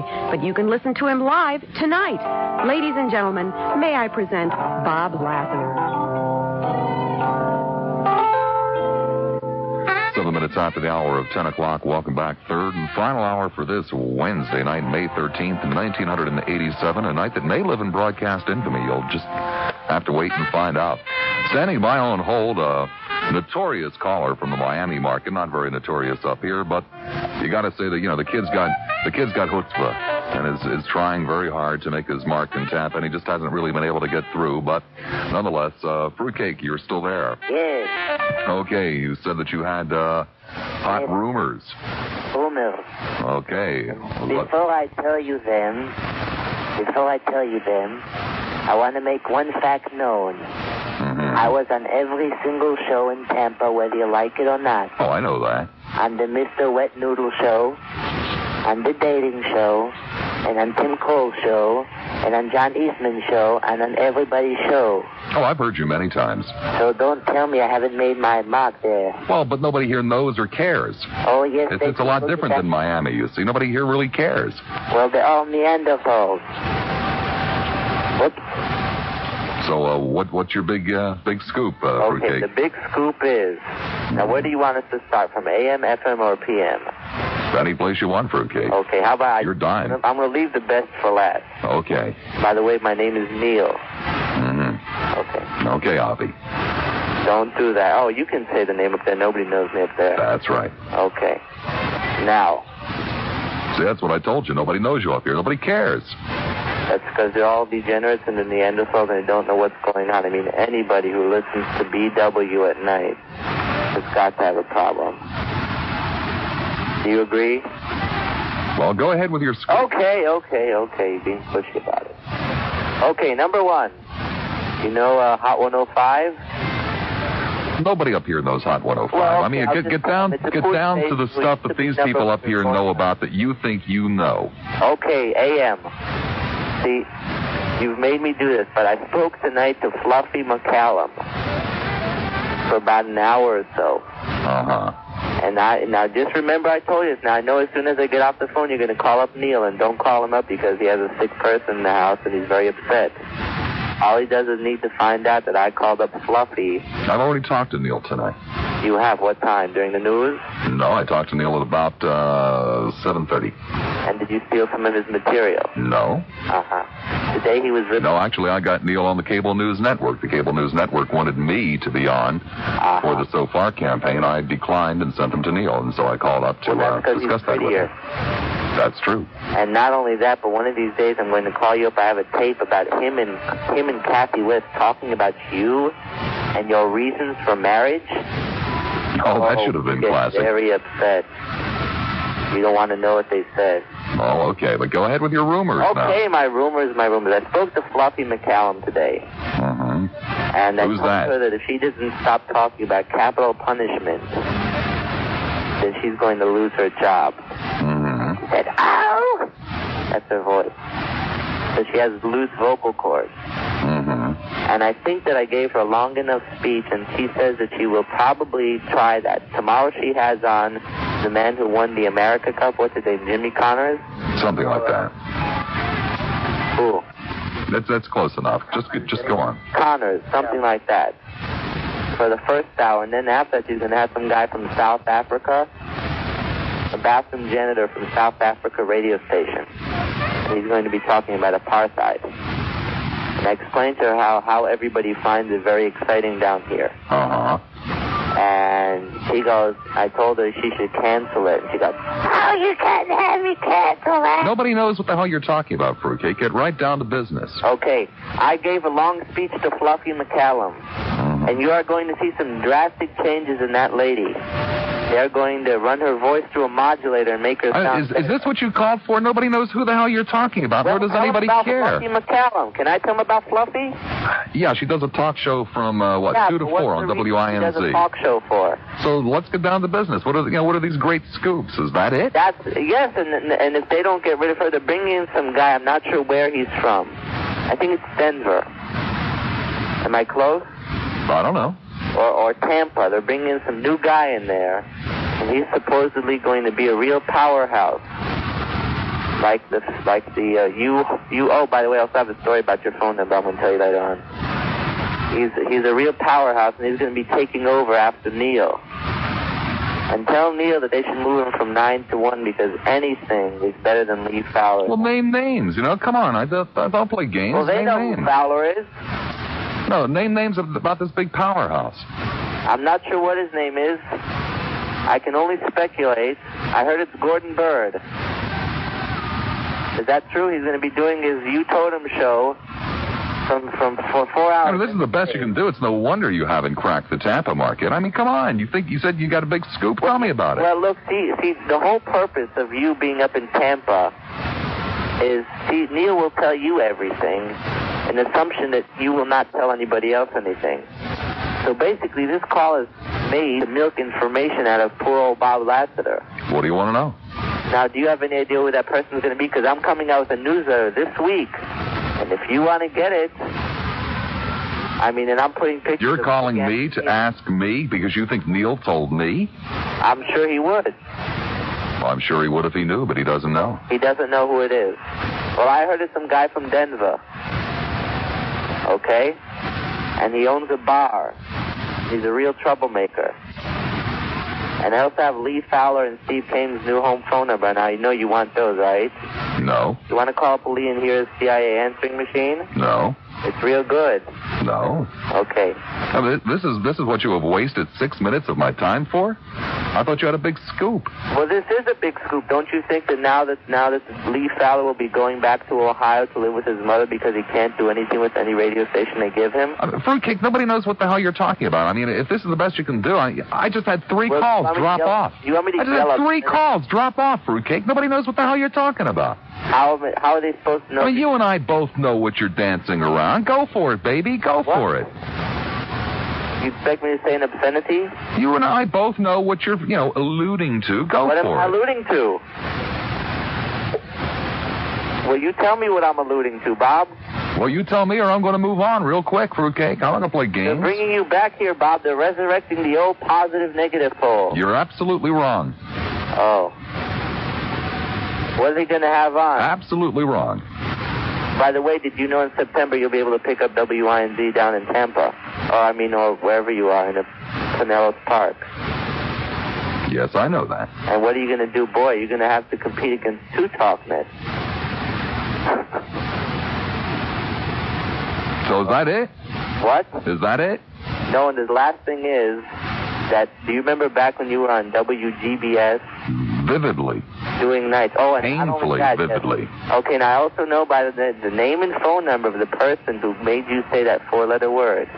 Great, that's fine. I know you'd like to know who that is. I couldn't care less. I mean, 7.5 minutes you've wasted on my show. You've cleared my board. People have hung up in absolute hopeless Well, do you want me to do I can do a monologue about early birds real quickly. No, I don't want a monologue about early birds. You don't know what you're talking about. You thought you had a real cute piece of information, but you're dead wrong. What do you think I had? Well, you've already said what you thought I had, that I was going to Miami. Get fired. Do you realize what that would do to South Florida talk radio? I mean, if there would be somebody strong after Neil, that means that Mike Anthony would lose his job, and Lee Fowler would have to go sweeping, bathrooms with John McHugh. Don't you realize how significant this affects your life, Bob? Doesn't affect my life at all. I'm in Tampa. Yes, it is, because, see, now Lee Fowler, so I know this for a fact, that he was thinking of putting you on from 7 to 9 and Mike Thompson in the afternoon. But he's just too embarrassed to call you up. Do you understand what I'm saying, Bob? No, I don't, Fruitcake. I have no idea why you've called and destroyed my show. I really don't. Okay, now the last thing before you hang up on me. The last thing. Hello? Yeah? Back when you were on GBS, when you did not know what was going on here, there were these two cretins who would always call you up and give you names, Nelson and stuff like that. Mm-hmm. They are right now incarcerated. Great. Oh, and the third thing is... The third thing is I almost forgot. Yeah? But we can say it up there. Wouldn't it be embarrassing if a radio station, let's say up in Tampa, were caught crank calling one of their listeners? Mm-hmm. Wouldn't that be embarrassing? Yeah. Well, that's what happened to poor Lee Fowler. Jefferson Pilot found out about it the other day. And boy, they're not happy with him. That's interesting. So do you have any rumors for me? No, Fruitcake, because you don't know what you're talking about. What do you mean? Hello? Hello, Bob. Yes? What's the topic tonight? Nicaragua? Positive, negative? Is that about it, Fruitcake? Yes. Okay, bye-bye. Wait, you're not telling me the poll. I thought the kid had some information that might be of interest to us. To join in the conversation, the number to call in Hillsborough County is 224-0057. In Pinellas County, 393-0057. And anywhere else in Florida, 1-800-334-0057. God, how would you like to have a kid like that? Oh, his poor parents. Newport Richie, hi, you're on the air at WPLP. Hi, neighbor. How are things in your neighborhood? Fine. Say, listen, Bob. I saw you a while back, and I couldn't believe it. Mm-hmm. You're big. Mm-hmm. I mean, you're really big. Yeah. You're big. You're hairy, too. Yeah. You're hairy like a gorilla. I mean it, like a gorilla. You got a gorilla for sale. I'll kill a gorilla for sale. Won't you buy it? Take a moment, try it. Gorilla for sale. Dunedin, you're on the air at WPLP. Hello? Hello. Dunedin. Yeah. Is this Bob? Yeah. Hey, Joe. I've been trying to get in touch with you. I just come out of the hospital. I had 4 bypasses. Mm-hmm. And I begged my son to bring over a little radio. I couldn't get you in Largo, Mm-hmm. And may I wish you and your wife the healthiest, the happiest. Well, I thank you very much, and thank you And for may the God phone. ever be with you. Well, I love you, Bob. Thank you much. Largo, you're on the air at WPLP. Hello? Hello. I'm calling from Largo. Yeah. My husband's with the American Embassy in Japan, and I'm visiting my sister and her husband. Mm-hmm. And I've caught your show twice. Mm-hmm. One night you had somebody, I think his name was Lionel. Mm-hmm. And then tonight I turned the radio on, and what is the theme of your show? I can't believe what's happening. It's almost insanity. Mm-hmm. That's true. What is the theme of the show? The theme of the show is called Breaking Point. Well, it certainly sounds like it. How can you contend with some of those people? I can't much longer. Oh, my goodness. Your name is Bob Lassiter? That's right. Where do you come from? Philadelphia, Greater Philadelphia. That's where my husband comes from. Oh, my goodness. You know, it's so ludicrous to hear some of these people call you up, and the sounds that are coming off the airways, too. Apparently somebody is burping or woke up. Apparently. Yeah. Well, I just wanted to find out what the theme is, because I have never heard anything like this. You know, I come from Massachusetts, and even in Boston, we don't hear that kind of stuff, you know, and I haven't been home for a while. Apparently, Tampa, Florida. Are you broadcasting from Tampa? Close. Close by? Apparently, it's going insane, you know.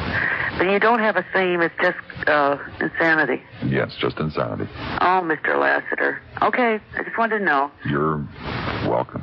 Thank you, sir. Bye. Tampa, you're on the air at WPLP. Hey, Bob. Yes. How you doing there? Fine. Hey, you know what the definition of ironic is?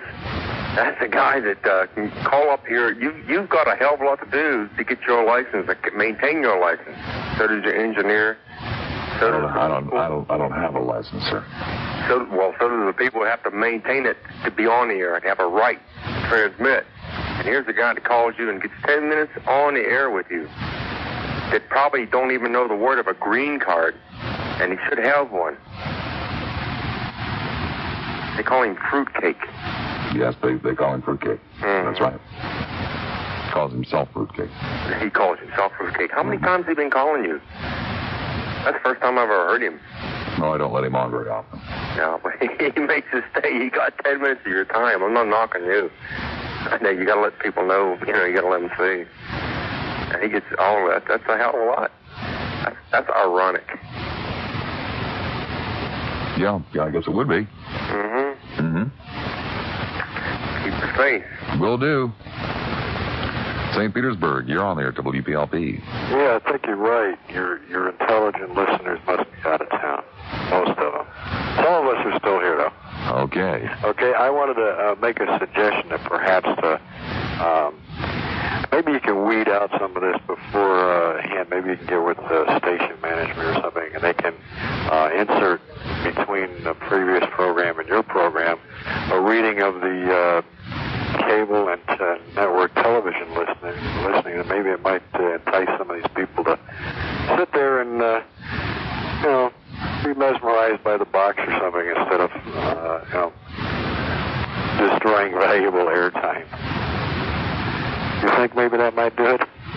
It's a possibility. I'm willing to try almost anything at this point in the game. I'm curious about something else. You last time I talked to you last week sometime, you were getting euphoric over something that you said that had changed your life or something, and you announced it later. Have you announced that yet, or no? You haven't. You're still sitting on it, huh? Still sitting on it. Okay. I guess I'll have to wait and see what it was. It's known as a tease. A tease. A tease. Okay. Okay? All right. All right. All right. Bye. Vanellis, 393-0057, Hillsborough, 224-0057. This is just beyond belief. Just utterly beyond belief. Just don't know what has happened. But,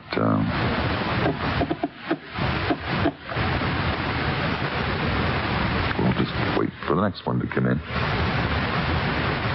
They keep coming. I don't know why, but they keep coming.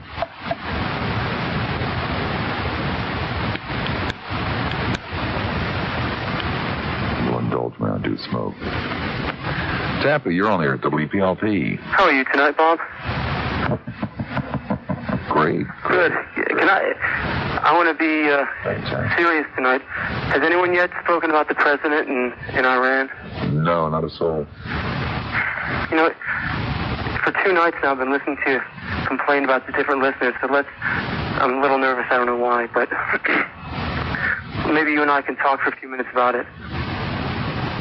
What do you think is the broad implication for the country when the president keeps saying, well, I don't remember what was happening. Let me consult the diary. Then you hear in the hearings today and yesterday and the day before, well, why doesn't the president just look up and see what's happening? I recall North telling him, and I think that I discussed an issue with him. What do you think it means to the whole country when the president doesn't really have a recollection, has to consult the diary, and then doesn't tell the whole truth?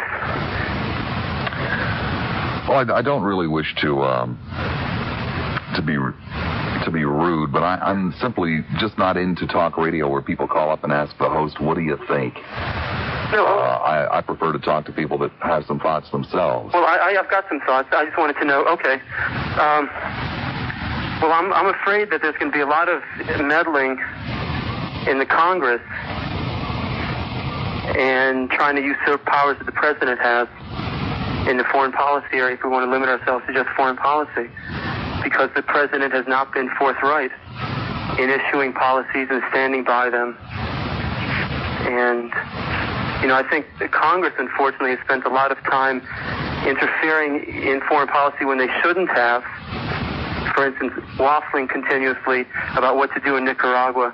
But now they're going to, as a result of these hearings, they could really spend a lot of time figuring out ways of extending, for instance, maybe the War Powers Act of 73 and really restrict the president's ability to conduct foreign policy. I don't know that it would restrict the president's ability to conduct foreign policy. It might restrict the president's ability to conduct foreign illegal wars. Well, that's really what they wanted to do with the War Powers Act. Doesn't sound like the worst idea I've ever heard. Pardon me? Doesn't sound to me like the worst idea I've ever heard. I'm not a great fan of illegal undeclared wars. Oh, no, we shouldn't do that. And we've done a lot of that in Central and South America, as well as other places. But, I don't think that there's anything wrong with the way our system develops foreign policies. In other words, the president is supposed to formulate it and carry it out. But, I think that too many of the conservatives that he brought in with him went very much overboard and really don't understand that we've got a democratic, representative democracy, and we should all work together to form foreign policies. Well, you're very astute, and far more astute than most people who have 2 or 3 times the number of years that you have under your belt. Yeah. Well, do you think that... You're quite right. It will have a profound effect on future dealings between the president and the Congress. Well, I think, in my opinion, that's probably the worst thing that could happen, because, you can get a good president that everyone will rally behind his foreign policy proposals, and, I think the Congress is going to lash out, but, it's very difficult to try to restrict what the president should do, because all the people get behind the president and vote. That's why he has the foreign policy control, because the whole country votes for him. So we finally have one person with whom we trust to carry out our country's wishes. But we have a concept in this country known as joint and shared power. That's right. And it's something that the Reagan administration chose to ignore. So administrations that are yet to come will have to live with the mistakes of this administration. And we'll have to pay the price. Yeah, it's a shame that we have to use the word mistakes, because a lot of it, they planned it, and throughout the end of the 70s, they planned, the conservatives and the ultra-conservatives, the real ideologues, really formulated a lot of policies to really wipe out doing things as joint and several, what was the phrase that you used? Joint and shared responsibility for these things. It infuriates me that there's money that used to be spent, public money that used to be spent on free pamphlets that the government printing office used to, Pueblo, Colorado. You remember hearing ads? Mm-hmm. They cut the funding to that to nothing. And, a lot of people would say, well, why should we have funding to find out about how to control fleas and how to control all sorts of things? But they cut out funding so that people in the country no longer have information on where hazardous waste sites are located, or where a government, you no longer can get easy access to health issues that really are important to us, like what to do about old leaded paint. You can't get that booklet anymore for free. And they've really decided that they really don't want a lot of things publicized. And I remember when you spoke with the man from Miami, the radio guy from Miami talk show? I'll never forget that. You know, a lot of people really misunderstood the severe implications of what the people, not Mark Fowler necessarily, but the different people in the Federal Communications are trying to do. They really want to clamp down on speech here, and there's a lot of people who may have left Cuba who are now in Miami that want to restrict speech, and they came to this country because they wanted to exercise that right and then come here and support a president and his policies and the administration to clamp down on people who want to express themselves. My young friend, I wish you had been around a couple of hours ago. I thank you much. Okay. I'll call you soon. Zephyr Hills, you're on there at WPLP. Good evening, Mr. Lassiter. Good evening. I've been listening to your show tonight. I'm kind of hurt, really hurt. I've been listening to a lot of those fools and idiots call in, and they're talking about Iran and everything like that. Mm-hmm. And we have a very important person here, and one of our most upstanding citizens. He's on your show occasionally. He's on there last night. And they've been just calling in and putting him down. And that's our good friend Rocky. And Rocky's not here to protect himself tonight, so I thought I'd give you a call. And there's a lady on there early. She gave a view, about Rocky and Lionel. But she didn't have the right view of Rocky. Could I give my view? I don't care. Well, you see, I'd view Rocky as a cross between, like John Wayne, the Duke, and Rambo. Rambo, he's a fighter. And Mr. John Wayne, he was a good true American like Rocky. Rocky goes around and, we help these minorities out. And, all the way back to the turn of the century, we've been helping them out, like with the garment industry. We buy our sheets and our pillowcases. We buy hardware and lumber. There's transportation involved. We have a hard time building all these crosses out in the hot sun. There's a lot of sweat and toil involved. And then there's a transportation problem. See, we just can't get up and haul our stuff across the state of Florida or even into Georgia. There's always a lot of, I guess you'd call law enforcement officers, and they take a bad view of this. But anyway, we're willing to work late into the night just to bring, help to the blacks, That's our main interest, is to get attention from the federal government onto these people that would never receive that attention. And, we try to be real upstanding and understanding. And we like to help our brothers out. So that's why I thought I'd call you and just, these people have a bad view of Rocky. And we're not really like that. We're really hard working. We put a lot of money into this equipment that we use. And thank heavens, I agree with you on this gun law. They should have curtailed the sale of guns. That's going to make our cross erections very dangerous indeed. And we're thinking about just cutting down on that since they passed this law.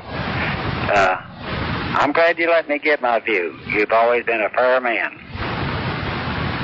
That's about all I have to say. The phone numbers that put you on the air at WPLP are in Hillsborough County, 224-0057. In Pinellas County, 393-0057. And anywhere else, toll free, 1-800-334-0057. 10:38 the time. Tampa, you're on there at WPLP. I'm really soaking wet just thinking about what you're going. Tampa, you're on there at WPLP. Mr. Lassiter. Yes. Hey, I just thought we were sitting here, and I'd like you to enlighten all these misinformed people out there about the gun control. It seems like so many people got their heads shoved up the rear end and just think that, you can just go out and, I don't know, Florida's laws to me seem pretty absurd, like anyone can just go and buy a gun. And it's like there's no questions asked. Show them a driver's license and some money, and anyone can buy a gun. My God, I think, I agree with you. I think they should control this issue. And I just wish that you would inform some of these people, on the issue. I'm not into beating dead horses, but thank you for the call. Yeah, okay. St. Pete, you're on the air at WPLP. I'm there. Yep. I'm there. All right. Okay. I've never talked to you before in my life, but I've been listening to this station ever since it was WFSO. And I'll tell you what, I just got through watching the James Bond special or whatever, and I heard that one idiot talking to you about whatever he was talking about, and then this other idiot calling you Magilla Gorilla and all this crap.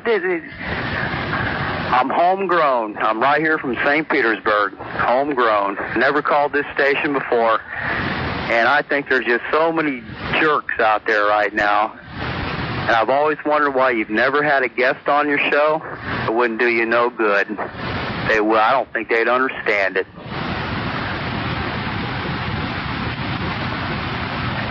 Is that it? That's just about it. I think there's just a bunch of idiots out there. Okay. Indian Rocks, you're on the air at WPLP.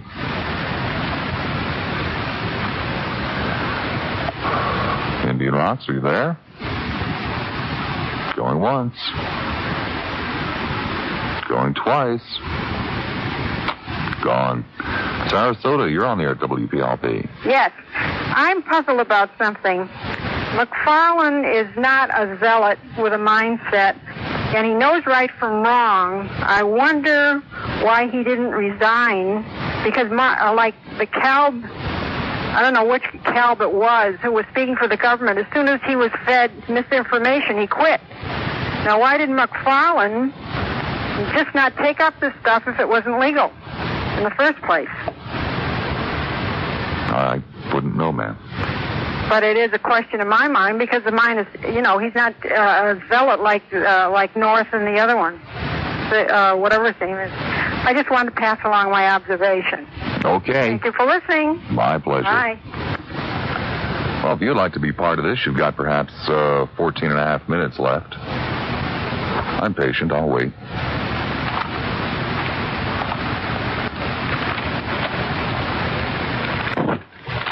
Excuse me, I didn't mean to bump the microphone.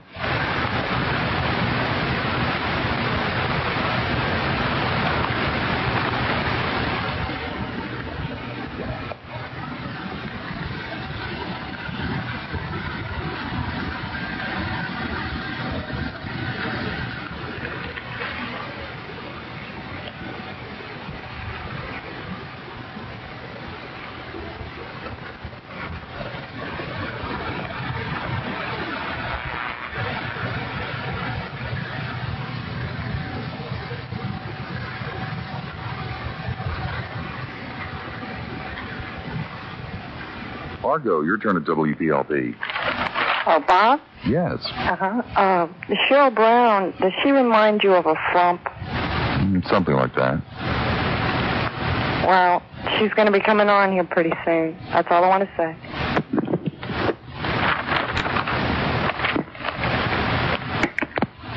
Tampa, you're on the air at WPLP.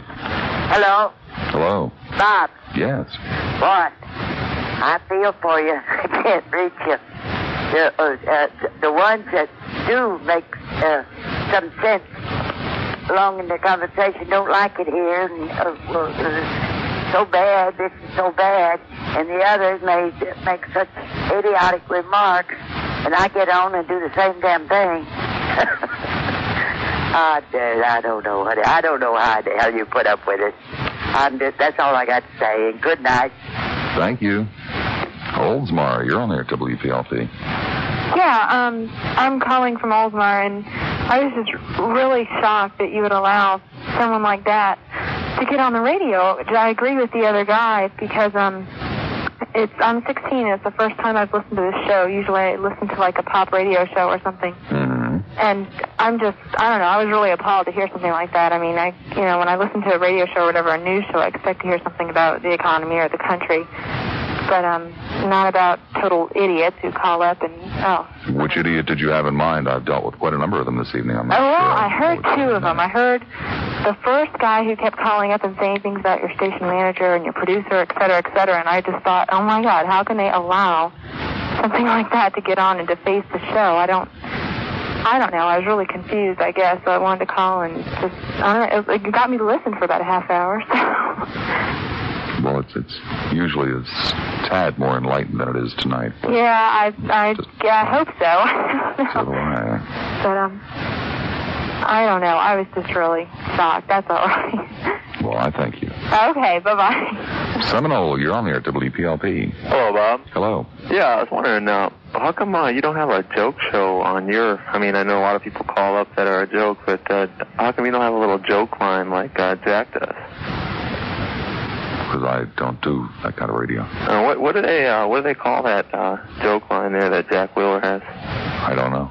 Well, I'm not sure what the name of it is, but I think they ought to come up with a real tricky little name for it. I like to call it the Jack Off Wheeler-a-thon, Joke-a-thon, or something like that. And you know that Iran-Contra thing? You were getting onto this SOFA situation here, freedom of speech. You know, if they control our radios like they're trying to, we're not going to even be able to hear what's going on in them hearings and stuff like that because they used what can be considered profanity in the hearing. Are you aware of that? Or? Yes, I am. Yeah, okay. Well, do you think that they would outlaw something like that if the FCC gets their way? I don't know. Even though, I mean, do you think that they would make an exception because it is something that government officials are saying? Or I believe I just said I don't know. Right, okay. Okay, Bob, have a good one. Tampa, you're on there at WPLP. Good evening, Bob.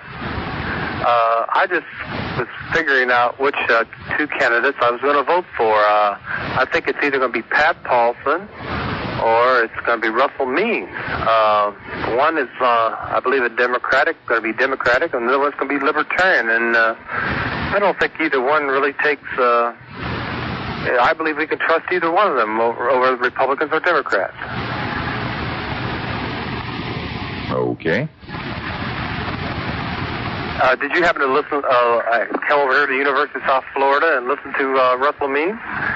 No. Okay, well, he's trying to be a Libertarian nominee for the party, and Pat Paulson, I made a mistake not voting for him. I believe I voted for Richard Nixon the first time he ran, and I made a mistake, but this time around, if he's still around, I believe I'll vote for him because...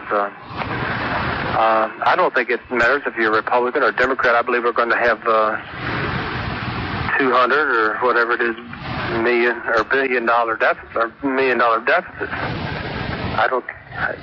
Do you see any way if you vote Republican or Democrat, or do you see a difference between foreign policy between Republicans and Democrats? Do you think they'll both believe we should be policemen of the world? I don't know, sir. I just don't know very much anymore at all.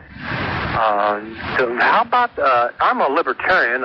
Every 4 years I have to go out and go out here and have signatures signed to get on the ballot. Do you think there's any reason why third-party parties shouldn't be allowed on the ballot? I'm not a socialist, communist, or anything. I'm a Libertarian, but is there any reason why we shouldn't have more than two choices on the ballot? We do, sir. You can be independent, that's true, but I'm talking about parties. And all you have to do is qualify, sir.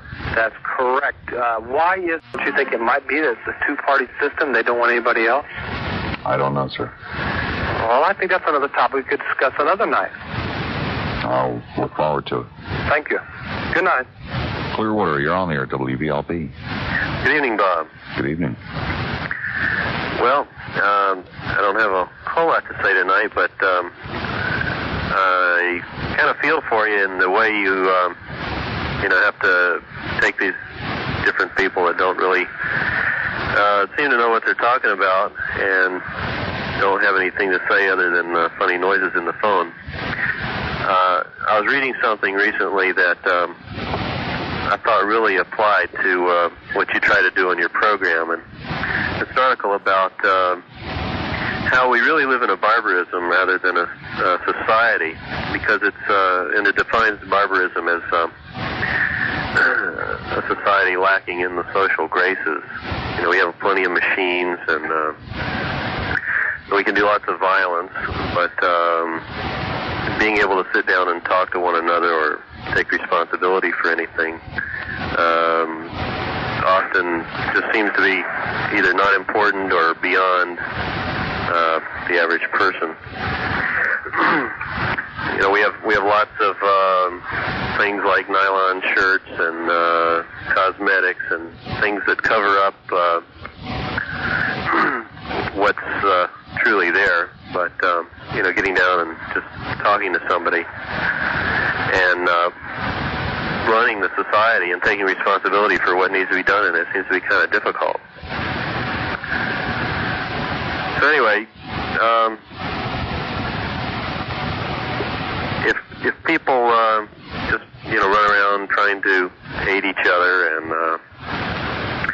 not talk to each other, they give the government the responsibility for everything, and they want to, I guess, attack anybody that tries to make them take a little bit of the responsibility themselves, for knowing what the government is doing or electing somebody that can do something. It certainly looks like that we need to have at least maybe one other party to give us some choice in the government, but I don't really see that that's going to happen or anybody's going to be interested enough to do anything about it. Thank you much. Okay. Okay, Tampa, you're on the air at WPLP. Yeah, Bob, when I called up, your producer said, I'll let Bob hang up on you. Why is he doing that? I don't know, sir. You'd have to ask. Well, what I said to him was, if we're boring you so much, why do you do the show? I need the money. Well, okay, that's good. But no, I mean, he did say that, and I just wondered why he said that. I don't know, sir. Okay. Well, anyway, I enjoy your show always. Thank you. But don't be so... Did you get a haircut today? No, sir. Well, you sound, like you got a haircut. Okay. Okay, bye. Holiday, your turn at WPLP. Oh, this is my night. I've been waiting for this opportunity where you allow the caller to say a lot and just have their say. And Tampa, you're on the air at WPLP. Well, Bob, I want to tell you about a model of the Taj Mahal I made that's made entirely out of OEM margarine. And I want your opinion on that. What do you think? Well, I mean, I know you don't want to talk, but, I think it'd be good if you did. Because, I have a big belly with a big, deep, sunken navel in it. And, now I've switched, you see, to Tahiti, where the sun is nice and warm, where everything is very, very nice in our life, where we have what you call the insect life and the pilfering weasel on the wardrobe, which has the thing on the side. So we thank you so much, and we are hoping that you are having a pleasant evening. Regardless of how many people are in your crowd dancing around and drinking martinis, I think it's important that you do enjoy yourself. So we are hoping that you are listening to the music so that people, are not confused by what you are hearing. So you know what I mean. No, it's a nice concept, but you need a lot of work on your level of control. Seminole, you're on the air at WPLP. Yeah, what do you think about Pat Boone taking over PCL, Bob? I didn't know he was going to. Yeah, that's what the news had on there. I just wonder what your opinion was of Pat Boone there and everything. What is my opinion of Pat Boone? Yes, nice Christian fellow. Well, I would hope that you'd understand that it's been a busy day, and I didn't really have time to formulate an opinion on Pat Boone. Oh, I hope to hear from you in the near future on the PTL network. I mean, your opinion of it. I'm not planning on being on the PTL network. No. I don't mean that. I mean your opinion of it. In other words, since Falwell's taken over, do you think it'll make a go of it? Because they was on the downhill drag. In other words, they wasn't making a go of it when, after Baker left there. it was going in the hole with it. Well, again, I haven't. I've been tired lately at night, and I've been able to fall asleep rather quickly, so I haven't spent an awful lot of time laying awake at night thinking about. Oh, I don't expect you to lay awake at night, sir. You don't supposed to take that job home with you. You're supposed to relax when you go home. Oh, I try. I find a large tumbler of red wine and whiskey helps. Well, I'll tell you what, sir. I sure enjoy your program. You're one of a kind, let me tell you. Well, that's reasonably that's a compliment. I don't mean that in a snobbish way. I mean that's a compliment. Well, I would take it that way. I listen to you every night. That other fellow on there, that Englishman, boy, I can't stomach him at all. Mm-hmm. What do you think of him? I'll get to him right after I formulate an opinion on Pat Boone. I'd appreciate it. Okay. Thank you. You're quite welcome. Bye-bye. Bye. Got about 15 seconds. Anything in particular that you wanted to say? Yeah. WFLA is the best station. Okay. Now, how come you're listening to this one? Well, unfortunately, we just don't have time to find out. You know, when you're in this business, you do strange little things. You try to come up with signatures that no one else has and stuff like that. And I normally close my show with a couple of words. Tonight, you'll understand why I change and say good riddance.